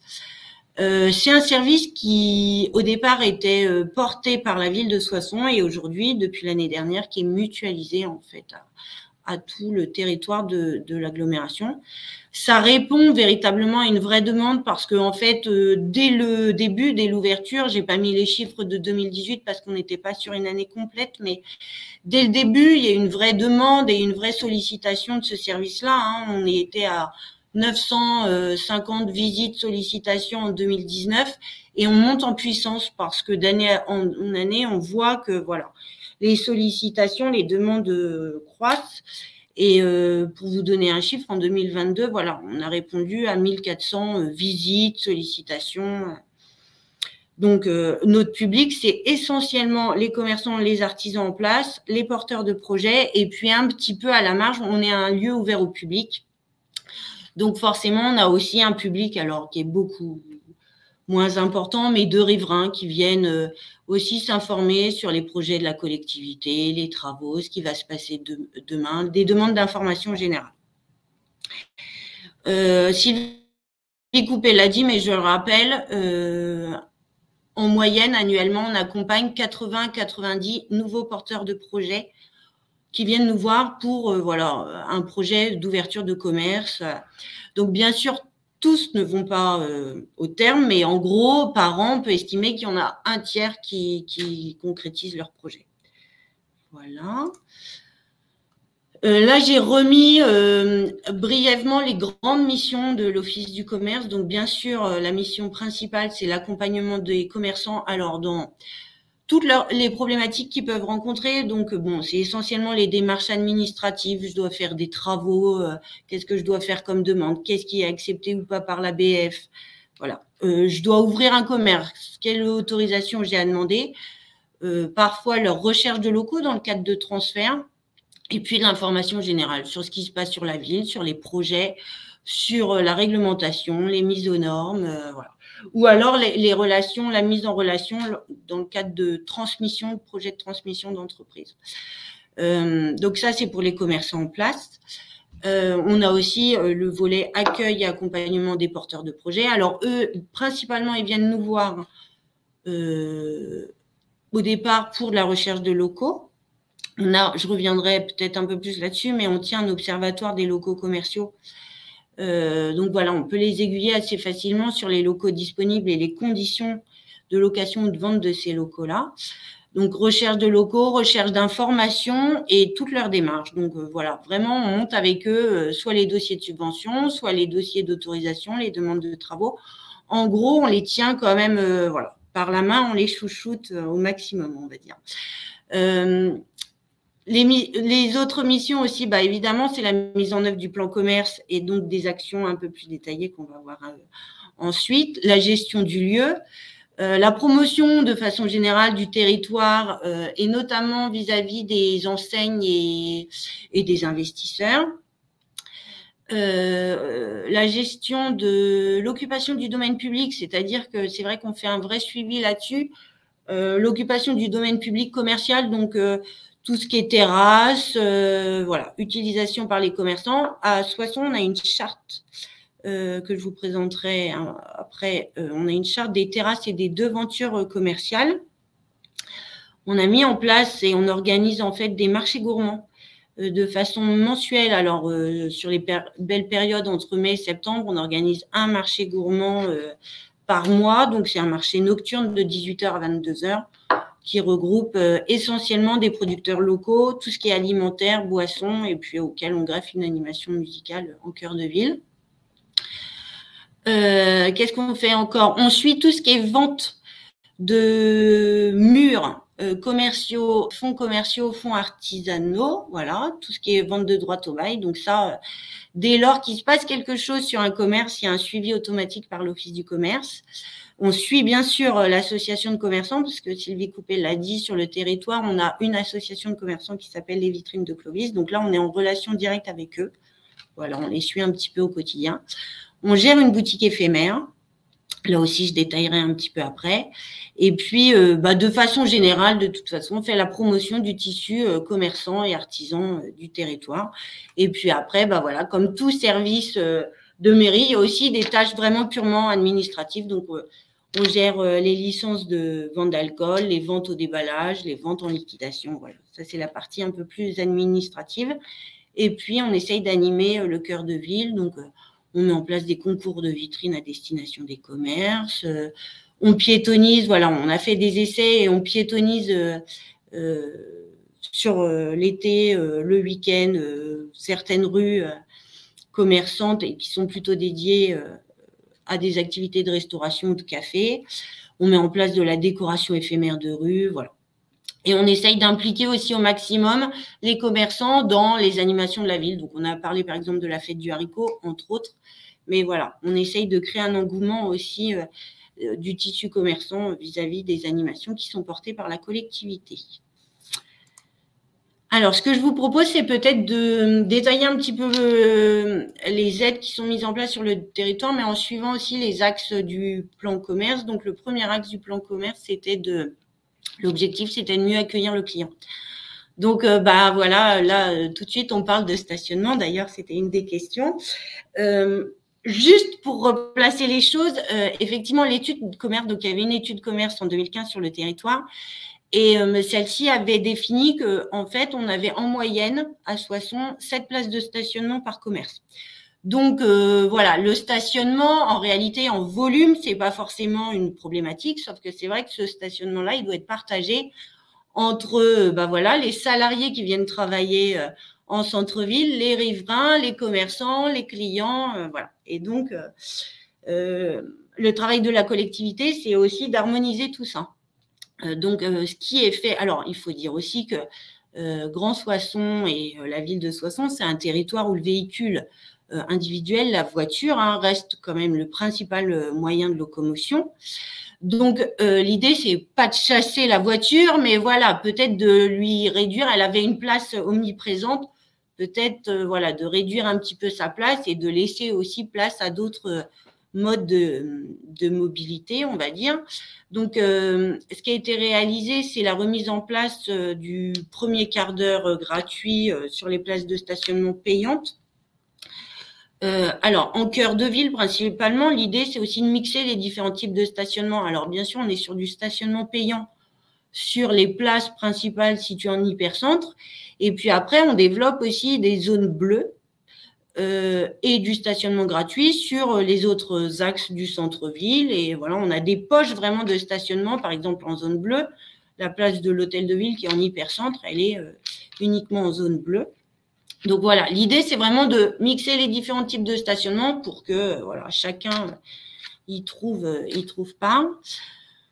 La collectivité, elle identifie et elle crée aussi de nouvelles poches de stationnement. On l'a vu et on va encore le voir après. C'est vrai qu'à Soissons, il y a beaucoup de travaux de requalification des rues.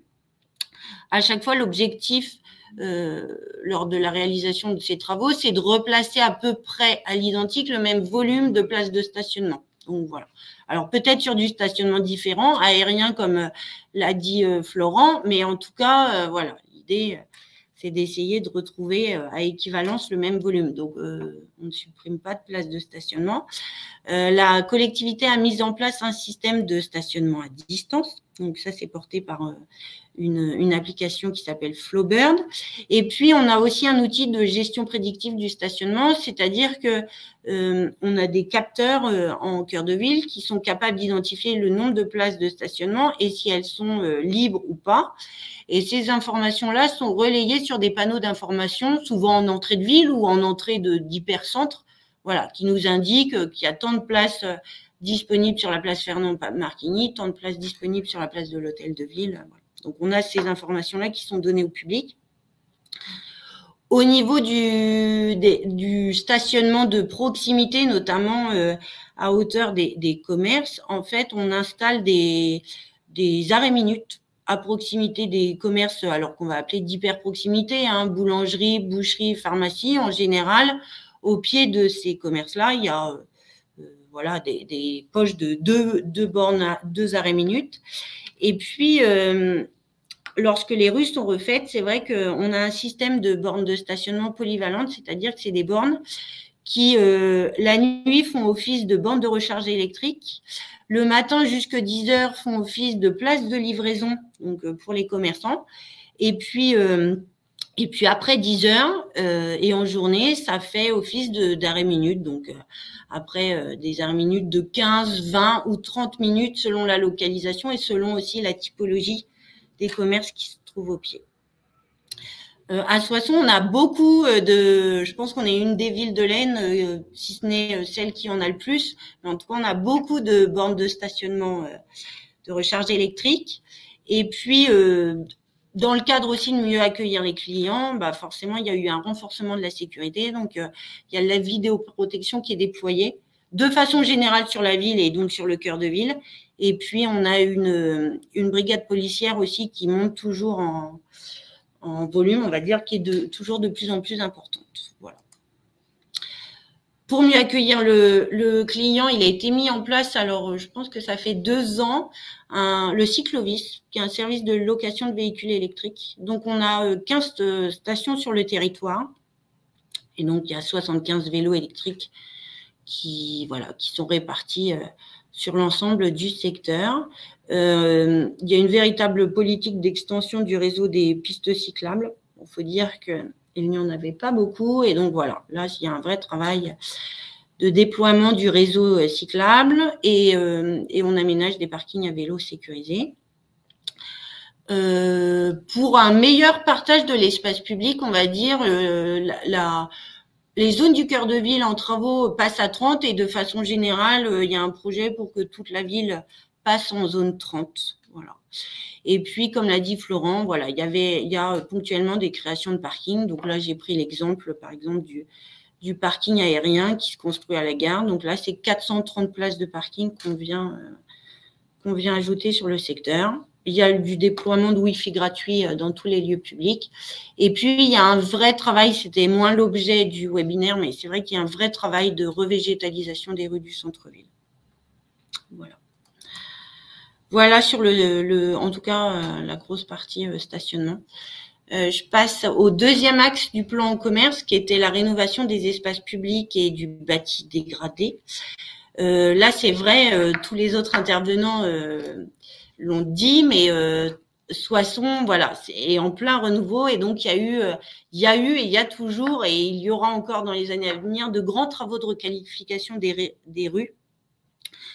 Donc en tout cas pour la partie plutôt rue commerçante, c'est parti en 2017, ça a démarré en 2017. Il y a eu la réalisation d'une expérimentation sur une rue du cœur de ville qui était la rue Georges Musard pour tester des choses et puis aussi pour donner à voir aux habitants, aux commerçants, ce que pouvait devenir le centre-ville de demain. Donc voilà, ça a été vraiment le premier tronçon de rue où les travaux ont été lancés.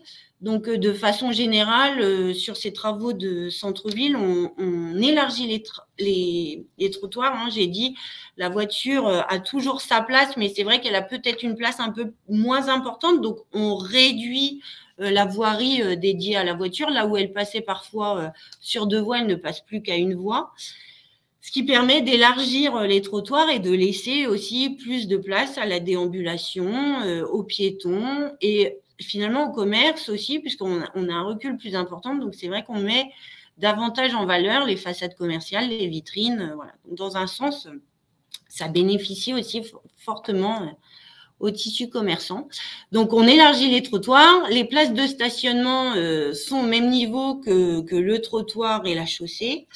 Je l'ai dit, on implante des bornes de recharge électrique, des bornes de stationnement multifonction. On met en place aussi du mobilier urbain innovant. Donc, des corbeilles à papier, des bancs connectés, des salons urbains, des conteneurs à déchets enterrés. C'est une zone 30, hein, donc c'est une circulation partagée à tous. Et puis, l'idée aussi, c'est qu'il puisse y avoir une réversibilité, des rues. Donc, les espaces peuvent facilement devenir piétons. Donc, c'est vrai que généralement, alors c'est pas le cas partout, mais il y a aussi des bornes rétractables. Donc, ce qui permet facilement pour un événement ou sur certaines rues le week-end de rendre un espace complètement piéton. Donc, suite à cette expérimentation en 2017, c'est vrai que les travaux ont été déployés sur les autres rues à l'identique. Donc là, depuis 2018, il y a beaucoup de zones, hein, puisqu'on est 2018 rue du Commerce, les Berges de l'Aisne, et puis ça continue encore cette année et puis les années à venir. Voilà. Alors, sans rentrer dans le détail, mais juste une petite parenthèse, il y a aussi sur Soissons une aire de valorisation du patrimoine, de l'architecture et du patrimoine. On travaille notamment avec la CEDA sur la réhabilitation de 11 îlots à enjeux dégradés en cœur de ville. Il y a une aide pour les propriétaires sur les ravalements de façade. Il y a une OPA RU en place sur la ville et puis aussi sur le territoire de Grand Soissons. Et puis, il y a un travail de la collectivité sur la construction de logements neufs parce que voilà, c'est une offre aussi qui est assez tendue. Donc, on travaille à ça. Donc, ça, c'est ce qui a été réalisé et ce qui est réalisé en ce moment. Et puis, c'est vrai que sur le cœur de ville, il y a en fait, en 2018, la ville a lancé un concours de maîtrise d'œuvre pour la requalification des espaces publics du centre-ville. Donc, en fait, on est sur les places principales du cœur de ville, donc la place Fernand-Marquigny qui est la place centrale, la rue de la Bannière qui est une rue dédiée plutôt à la restauration, café-restauration, la place Saint-Christophe, voilà, les principales places du cœur de ville. Donc, il y a eu un concours de lancer. 40 cabinets d'architectes ont répondu. Et la ville de Soissons a sélectionné le projet de Jean-Marie Villemotte. Donc là, voilà, il y a eu des études en cours. Et puis, il y a un déploiement de ces travaux qui vont avoir lieu là dans les années à venir. Je passe au troisième axe du plan commerce qui est là dédié, qui est le soutien à l'activité commerçant. Donc, Sylvie Coupet l'a dit, mais entre 2018 et 2022, c'est plus de 2,4 millions d'aides directes qui ont été attribuées au commerce de proximité. Donc là, j'ai décliné un certain nombre de dispositifs. On avait un dispositif FISAC qui était en place sur la ville entre 2018 et 2022. Donc, sur 3 ans et demi. Donc là, on pouvait, alors c'était cofinancé ville et État, et on venait subventionner à hauteur de 40% les travaux qui étaient réalisés par les commerçants pour tout ce qui était modernisation de locaux, sécurisation, et même 60% de subvention pour tout ce qui était mise aux normes accessibilité. En 3 ans et demi, on est venu aider 99 commerces. C'était dédié au commerce de proximité. Hein.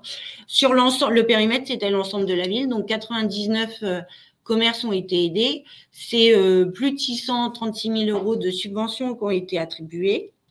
Et donc, ça représente une subvention moyenne par dossier, par demande, de plus de 6 000 €. Donc ça, le FISAC, en fait, l'attribution des aides est finie depuis février 2022. Sauf que c'est vrai que les commerçants ont 2 ans pour réaliser les travaux. Donc, c'est un dispositif, finalement, qui court encore. En tout cas, la concrétisation de ce dispositif-là, elle court encore jusque potentiellement début 2024. On ne peut plus attribuer de nouvelles aides. Mais en tout cas, il y a encore des commerçants qui ont à réaliser leurs travaux qui ont été subventionnés dans ce cadre-là. Je vous ai juste mis en illustration 2 exemples. Hein. On voit que ces aides à l'investissement, elles bénéficient bien sûr aux commerçants, puisque là, c'est la réhabilitation de leur propre point de vente, mais elles bénéficient aussi à la ville, aux habitants, parce que finalement, la ville, elle, vient faire son travail d'embellissement des voiries et de l'espace urbain. Et c'est vrai que si à ça, en parallèle, se joint l'effort du commerçant de venir embellir sa façade, bah voilà, c'est donnant et tout le monde a gagné. Donc là, j'ai mis 2 exemples. Une épicerie italienne qui s'est ouverte l'année dernière, donc qui partait d'un local vraiment sur une façade dégradée, qui a fait vraiment une très jolie façade, et puis un autre exemple d'une boulangerie. En parallèle du dispositif FISAC, la ville de Soissons mettait aussi en place une aide économique basée sur le montant de la taxe foncière, donc Sylvie Coupet en a un petit peu parlé. La cible, c'était les commerçants de l'ensemble de la ville.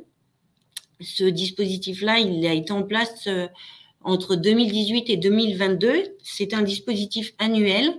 Et donc, bah voilà, selon les années, on venait aider à hauteur de 50%, voire 100% pendant le Covid. On venait rembourser le montant de la taxe foncière des commerces de proximité. Donc, en tout cas, sur ces 4 années, c'est 900 000 € d'aides qui ont été attribuées, en fait, de remboursement de taxes foncières. Ça représente plus de 600 bénéficiaires, voilà, en 4 ans. Donc, en gros, c'était 100 à 150 bénéficiaires par an voilà, du dispositif. En parallèle de ces 2 dispositifs villes, il y avait un dispositif de l'agglo qui venait compléter l'offre. Et donc là, l'agglo, elle intervenait par des subventions sur les frais immobiliers, notamment lors de l'installation d'un commerce, et puis prenait aussi en compte tout ce qui était mobilier et matériel. Donc, ça venait vraiment compléter le FISAC intervenait plutôt sur ce qui était travaux, et puis l'agglo sur ce qui était matériel ou frais annexes. Donc là aussi, c'était un dispositif en place entre 2018 et 2022. Il y a eu 80 projets de commerce accompagnés et ça représente près de 450 000 € de subventions attribuées par Grand Soissons Agglomération. En parallèle de ces aides directes aux commerçants, c'est vrai qu'il y a un soutien financier à l'association de commerçants. C'est une subvention de 25 000 € qui est attribuée à l'année à l'association. En fait, on partait en 2015 d'un constat où il y avait plutôt une scission des associations. Il y avait 3 associations sur le territoire qui n'en a fait plus qu'une. Donc ça, déjà, c'est très important au niveau de la fédération. Voilà. Et donc voilà. Et la ville vient intervenir pour soutenir les actions de cette association. Et puis, donc on l'a vu, Soissons, c'est un territoire où il y a beaucoup de travaux, qui est en grand renouvellement. On est conscient aussi que travaux, ça veut parfois dire impact sur l'activité commerçante. Alors bien sûr, on essaye de limiter la durée de ces travaux. Et puis en parallèle, on vient mettre en place un système d'indemnisation des commerçants qui auraient perdu du chiffre d'affaires durant ces travaux. Donc ça, c'est quelque chose qui est mis en place à la fois par la ville et par l'agglo. Ça a été mis en place, en fait, testé initialement par la ville en 2018 et reconduit depuis. Donc là, c'est 46 commerçants qui ont été indemnisés depuis 2018 sur les différents secteurs en travaux et ça représente 200 000 € de subventions attribuées depuis 2018. Je n'ai pas détaillé, mais il y a d'autres dispositifs. La ville a aussi mis en place des aides à la digitalisation. C'était beaucoup interrogé en fait sur la mise en place d'une marketplace. On a fait du benchmark, voilà, on a regardé un petit peu ce qui se passait. On n'y est pas forcément allé faute d'engouement en fait de nos tissus commerçants. Par contre, on a déployé d'autres choses. Donc, on a aidé plutôt de façon individuelle les commerçants qui voulaient se digitaliser, aussi bien par un appui technique. On a un tiers-lieu numérique sur le territoire qui s'appelle Pixel, qui peut venir techniquement aider les commerçants sur la mise en place d'un site internet, un référencement, leur visibilité sur les réseaux sociaux. Et puis, la ville a à un moment aussi déployé des aides à la digitalisation. On payait les abonnements pour des sites internet sur 1 an aux commerçants qui voulaient créer leur site. On a remboursé pendant le Covid les remises qui avaient pu avoir été faites par les commerçants via des plateformes numériques. Voilà, on a essayé un certain nombre de choses, on va dire, mais du coup, on a pris plus l'optique d'accompagner de façon individuelle les commerçants qui souhaitaient se digitaliser. Depuis 2023, en fait, le dispositif FISAC s'arrêtant, la ville et l'agglo ont décidé de tout remettre à plat au niveau de leurs aides. Donc, bien sûr que les aides, l'indemnisation pour les travaux est conservée, la subvention à l'association de commerçants est conservée, mais l'idée, c'était de remettre à plat tous les dispositifs ville et agglo, donc que ce soit le FISAC, l'aide de l'agglo sur le mobilier, et puis le remboursement de la taxe foncière pour finalement n'en faire plus qu'un, et l'harmoniser aussi au niveau de l'échelle de Grand Soissons. Donc là, depuis quelques semaines, est sorti un nouveau dispositif d'aide à l'investissement pour les commerces de proximité. Donc la cible, c'est bien le commerce de proximité sur l'ensemble de l'agglo. Et ça prend la forme d'une subvention de 50% sur le montant hors taxe des dépenses qui peuvent être faites par ces commerçants. C'est une subvention maximum de 13 000 € auquel on peut venir rajouter un bonus de 2 000 €. Soit pour une implantation sur un local vacant ou en zone rurale ou dans un quartier prioritaire de la ville ou en cœur de ville. Et donc, cette aide, elle intervient sur des travaux extérieurs ou intérieurs, sur tout ce qui est équipement et moyens de production, donc du mobilier, une caisse, un logiciel de caisse, et puis tout ce qui est mise en accessibilité et sécurisation du point de vente. Donc, en gros, en fait, on a fondu les 3 autres dispositifs en un seul. Le 4e axe, c'est celui de faciliter l'accueil de nouvelles activités en cœur de ville. Donc là, je présente un certain nombre d'outils. Alors, je l'ai mis dans l'accueil des nouvelles activités et des porteurs de projets, mais c'est aussi des outils qui sont à disposition des commerçants en place. Juste un petit point, le droit de préemption commerciale pour tout ce qui concerne l'acquisition de murs commerciaux, de fonds commerciaux ou artisanaux et droit au bail. C'est une délibération qui a été prise par la collectivité en 2016. La ville ou l'agglo intervient aussi sur des acquisitions à l'amiable.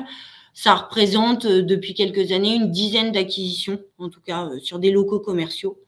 Donc les acquisitions, elles sont faites soit dans le cadre d'un projet d'aménagement, on a besoin de cet emplacement-là pour retransformer le secteur, ou alors aussi pour préserver la diversité commerciale. Voilà.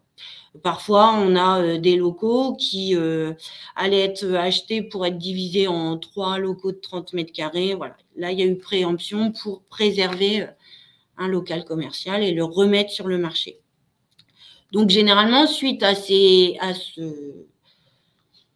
droit de préemption, la ville remet sur le marché de la location ou de la vente ses biens. Et donc, on fait des appels à candidature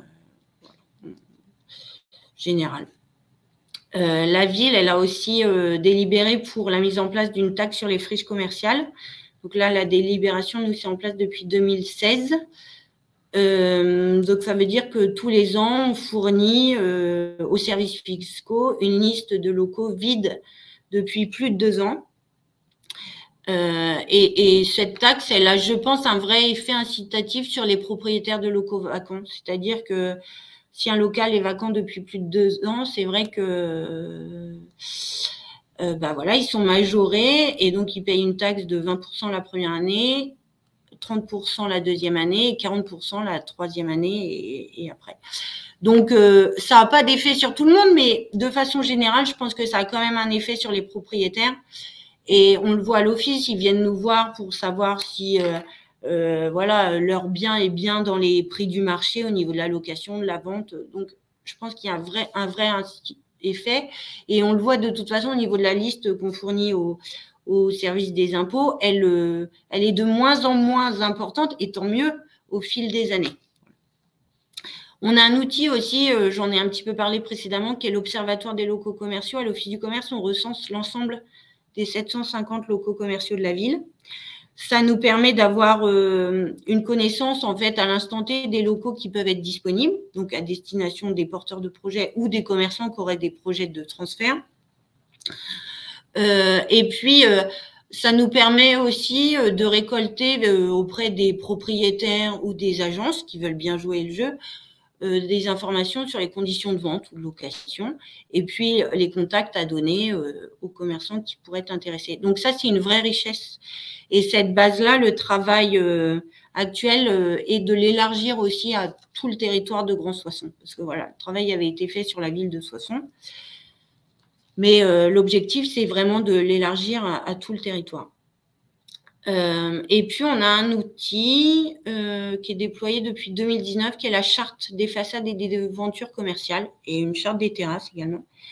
Et donc, c'est un document dans lequel on a recensé voilà, tous les critères, les conditions demandées par la ville et l'architecte des bâtiments de France sur l'aspect extérieur de nos devantures commerciales. Donc ça, c'est un outil très précieux parce que c'est vrai que beaucoup de commerçants, quand ils avaient des projets de travaux, voyaient leurs projets refusés, etc. Et donc là, on a écrit très clairement les couleurs autorisées, les hauteurs d'enseigne autorisées, le type d'éclairage autorisé. Et donc, normalement, si le porteur de projet ou le commerçant se réfère à cette charte, il n'y a pas de raison que derrière son projet de façade soit refusé, retoqué par l'architecte des bâtiments de France.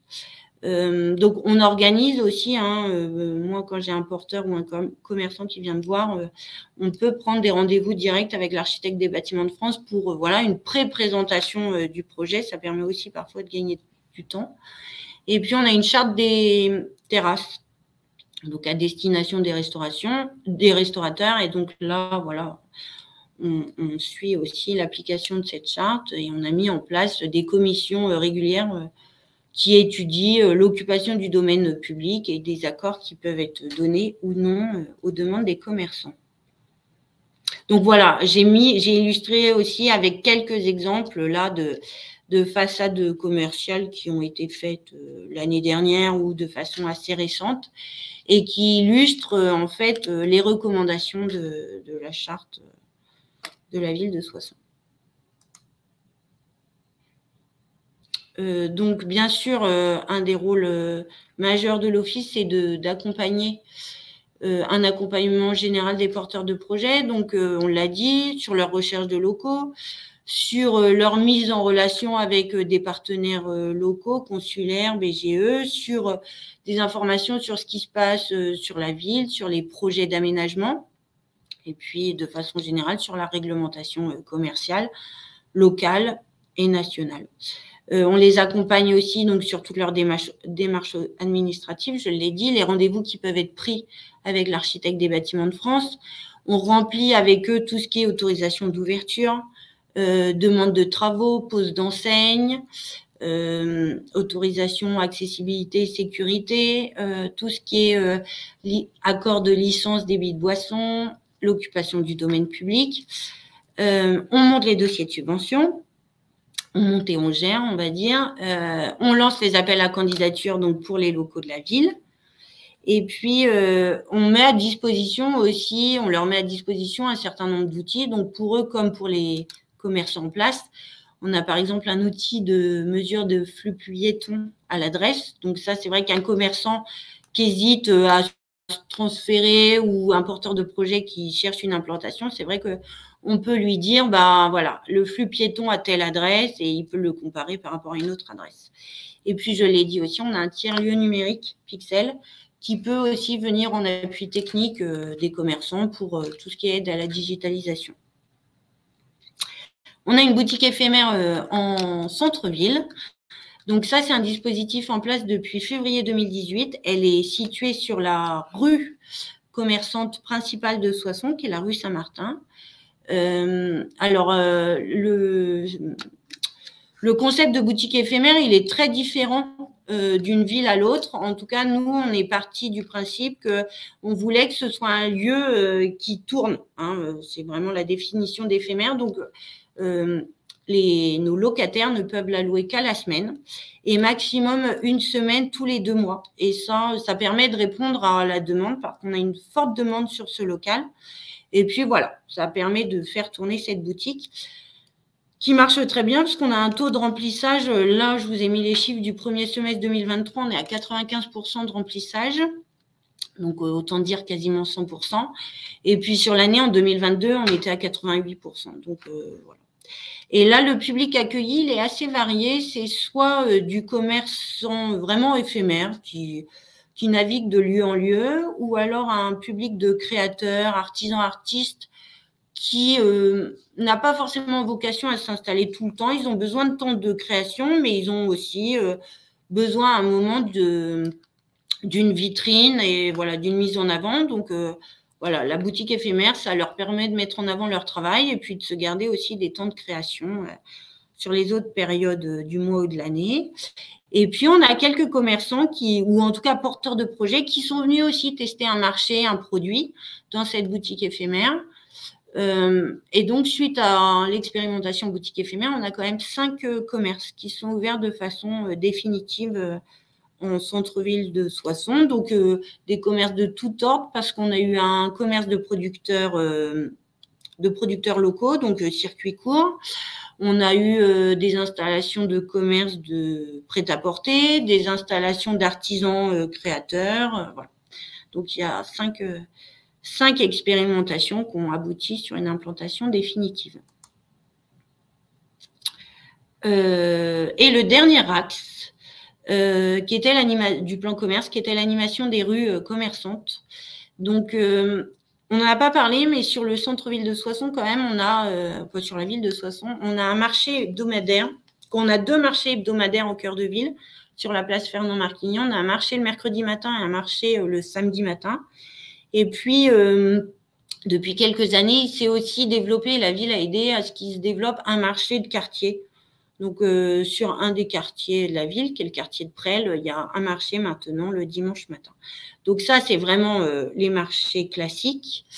Mais pour animer les rues commerçantes, il a été aussi mis en place des marchés gourmands. Donc ça, c'est à la belle période, entre mai et septembre, une fois par mois, de 18h à 22h. Et donc, c'est un marché qui concentre des producteurs locaux, de la restauration, de la boisson et des animations musicales. Ça se passe qu'en extérieur, au pied de la halle du marché.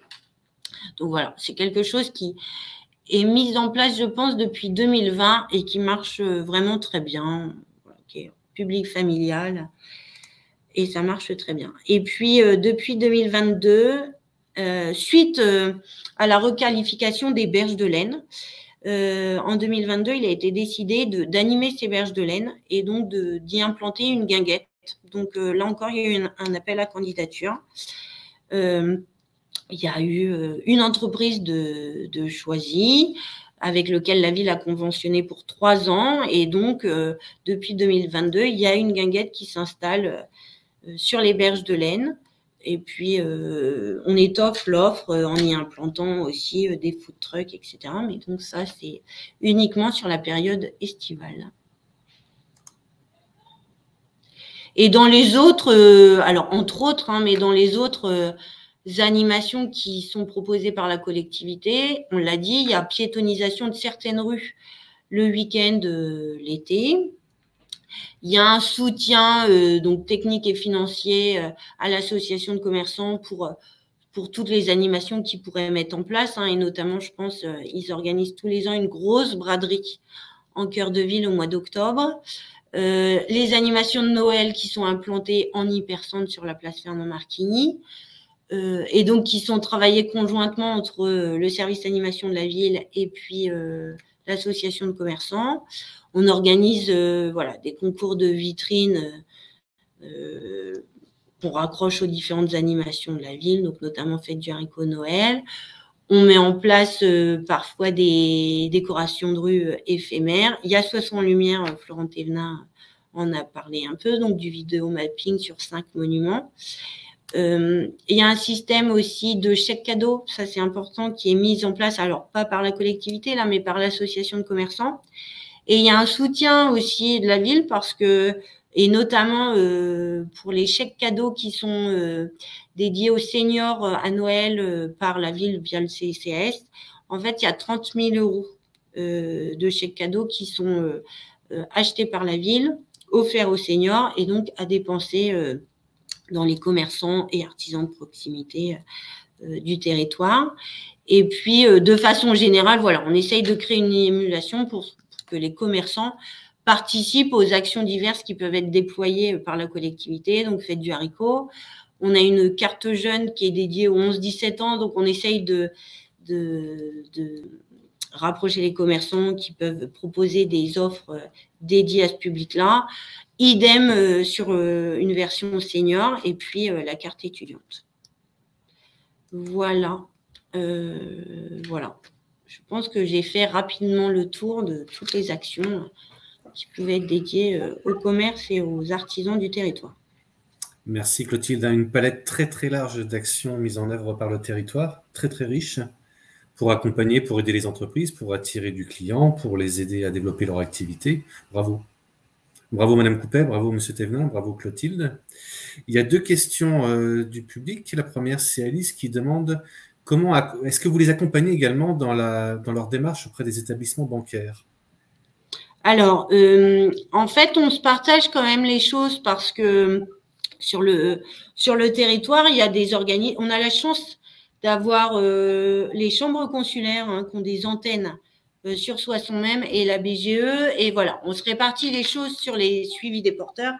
Et généralement, tout ce qui est accompagnement auprès des établissements bancaires, c'est plutôt les consulaires et la BGE qui gèrent cette partie-là.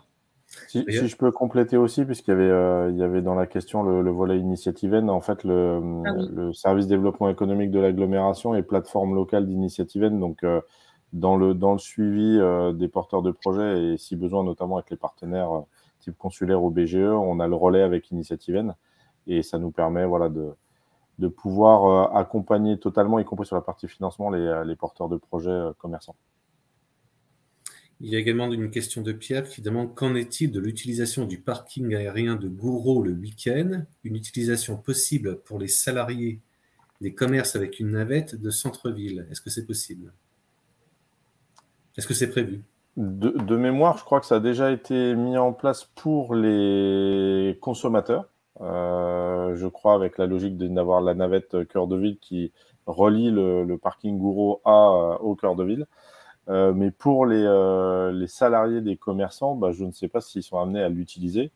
La problématique qu'on peut avoir, c'est que les commerçants aimeraient bien idéalement se garer devant leur commerce, hein, donc c'est toujours le plus près et le mieux. Donc je ne sais pas si les salariés l'utilisent, mais en tout cas, la conjonction du parking aérien plus navette de cœur de ville, elle existe déjà, pour les week-ends notamment. Est-ce que vous avez un retour des commerçants, de satisfaction des commerçants par rapport à tout ce que vous faites pour eux? Est-ce qu'ils vous le rendent bien?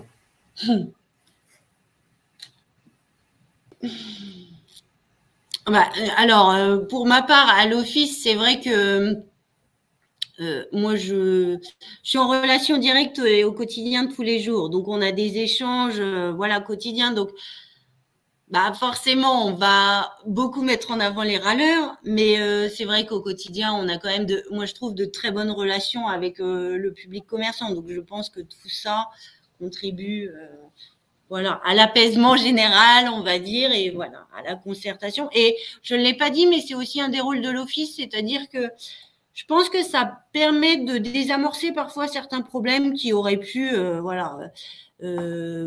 En fait, on désamorce tout de suite, on a un échange au quotidien presque avec eux, et donc un problème qui n'en est pas un, bah, finalement, il est vite désamorcé, alors qu'il aurait pu, voilà,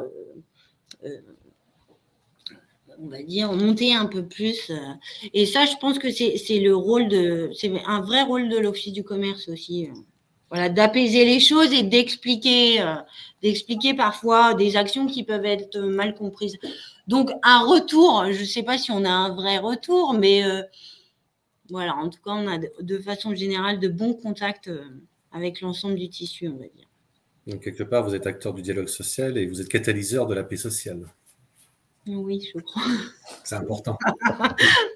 Oui, non, mais c'est vrai qu'à un moment, il y a beaucoup de pédagogie, on va dire. Non. Moi qui ai préparé cet événement avec vous trois depuis quelques semaines, à travers tous nos échanges, sérieusement, enfin, vous menez toute une palette de projets et d'actions qui sont tous complémentaires les uns des autres et qui bénéficient à tout le monde sur le territoire, et c'est génial. Bravo. Nous n'avons pas d'autres questions. Est-ce que vous avez, vous, des éléments complémentaires à apporter aux participants, à nous dire? Madame Coupet. Non, pas spécialement. Je pense que tout a été dit. Ce que je peux dire, c'est que ça continue comme ça pour Soissons, puisqu'on a quand même une ville qui a un dynamisme grandissant, et je ne peux que vous dire que ça continue comme ça. Voilà. Et il faut aussi dire, effectivement, nous avons des équipes performantes, des personnes qui travaillent beaucoup pour mettre en valeur le territoire, et je ne peux que les féliciter, puisque maintenant on commence à parler de Soissons au-delà des frontières soissonnaises. Donc merci à tous, et puis que ça continue comme ça. Monsieur Thévenin, un petit mot? Non, je pense qu'on a évoqué tous les sujets et tout ce qu'on a pu mettre en place. Je pense que le plus complexe aujourd'hui, et on le voit bien parce que ça ne concerne pas que notre territoire, mais plein d'autres territoires, c'est la capacité à fédérer les commerçants pour animer, parce qu'il y a quand même, on va dire, un esprit plus individualiste aujourd'hui que collectif. Et déjà, quand ils sont concentrés sur leur propre activité parce qu'ils la démarrent ou ils essaient de la développer, ça peut se comprendre. Il y a moins de temps peut-être mis pour le collectif sur le territoire. Or, le territoire ne peut fonctionner que parce qu'il va générer une animation globale qui va le rendre attractif et générer plus de flux, qui générera plus de business. Donc, la vraie complexité à laquelle on est confronté, c'est ça, c'est cette animation collective et de faire en sorte d'embarquer notamment les nouveaux commerçants dans cette aventure en leur faisant prendre conscience qu'ils ont leur activité, mais ils sont assis sur un territoire et qu'on a besoin d'eux et ils ont besoin de nous. Et donc voilà, d'avoir cette démarche collective à créer, quoi. C'est un défi de tous les jours qui est beaucoup lié bien entendu aux personnes, aux générations, aux attitudes, aux postures, mais qu'il faut travailler sans cesse. Ça, c'est une obligation. Clotilde. Et juste pour rebondir aussi, une remarque sur ce que vient de dire Florent, sur ce qu'on observe sur ces dernières années. Ce qui est intéressant aussi, c'est qu'on voit un renouvellement en fait du tissu commerçant, alors qui est encore à travailler, mais on a une génération de nouveaux commerçants qui arrivent et qui est très intéressante parce que c'est des jeunes, alors soissonnés ou pas du tout, mais en tout cas, c'est des gens qui ont été voir un petit peu ce qui se passait ailleurs en France ou à l'étranger et qui reviennent en fait et qui ont envie de s'investir et qui ont vu des nouveaux concepts. Et donc ça, je trouve que c'est très, très enrichissant. Et puis voilà, ça donne des signaux positifs aussi pour l'avenir, on va dire. Bon. Et puis évidemment, là pour conclure, on est à la disposition des participants, autres collectivités, pour échanger sur ces différents sujets. Pour partager avec elles votre expérience. C'est ça. D'ailleurs, certains participants qui ont quitté un peu avant le webinaire vous remercient pour la richesse de vos interventions, pour ce travail très enrichissant du territoire de Soissons. Voilà. Et du coup, si vous le permettez, je vais conclure ce webinaire. Donc, pour vous dire que ce webinaire, du coup, sera proposé à la rediffusion sur la chaîne YouTube de l'U2P des Hauts-de-France. Donc, on a une chaîne YouTube, je vais vous indiquer l'adresse ici tout de suite, qui est directement en ligne. Notre prochain webinaire concernera également un retour d'expérience d'une collectivité en région que nous n'avons pas encore retenue. Nous vous tiendrons informés à travers nos réseaux sociaux, donc sur Twitter, sur Facebook et sur LinkedIn. Donc, n'hésitez pas à nous suivre en ligne. Je tiens à remercier nos partenaires de ce projet qui nous ont aidés à construire ce cycle de webinaires, donc à identifier tous les sujets. Donc, je pense au Conseil régional, je pense à l'ANACT, donc c'est les services de l'État, à la Chambre de métiers, à la CAPEB, à la Métropole européenne de Lille et au CD2E. Je remercie également mes collègues Rachel et Dorothée qui ont œuvré pour que ce webinaire se passe le mieux du monde. Je vous remercie également, vous, intervenants, donc Madame Coupet, Monsieur Thévenin et Clotilde, pour vos interventions, et Clotilde pour toute la préparation du webinaire qu'on a fait ensemble depuis un mois. Un très grand merci à vous trois. Et je remercie également tous nos participants pour avoir suivi ce webinaire aujourd'hui. Je vous souhaite une excellente fin de journée, une excellente fin de semaine, et je vous dis à très bientôt pour notre prochain webinaire. Et n'hésitez pas du coup à revisionner donc les précédents webinaires sur notre chaîne YouTube. Une excellente journée à vous toutes et à vous tous. Au revoir Sylvie, au revoir Florent, au revoir Clotilde. Merci, au revoir. Au revoir. Au revoir. Au revoir.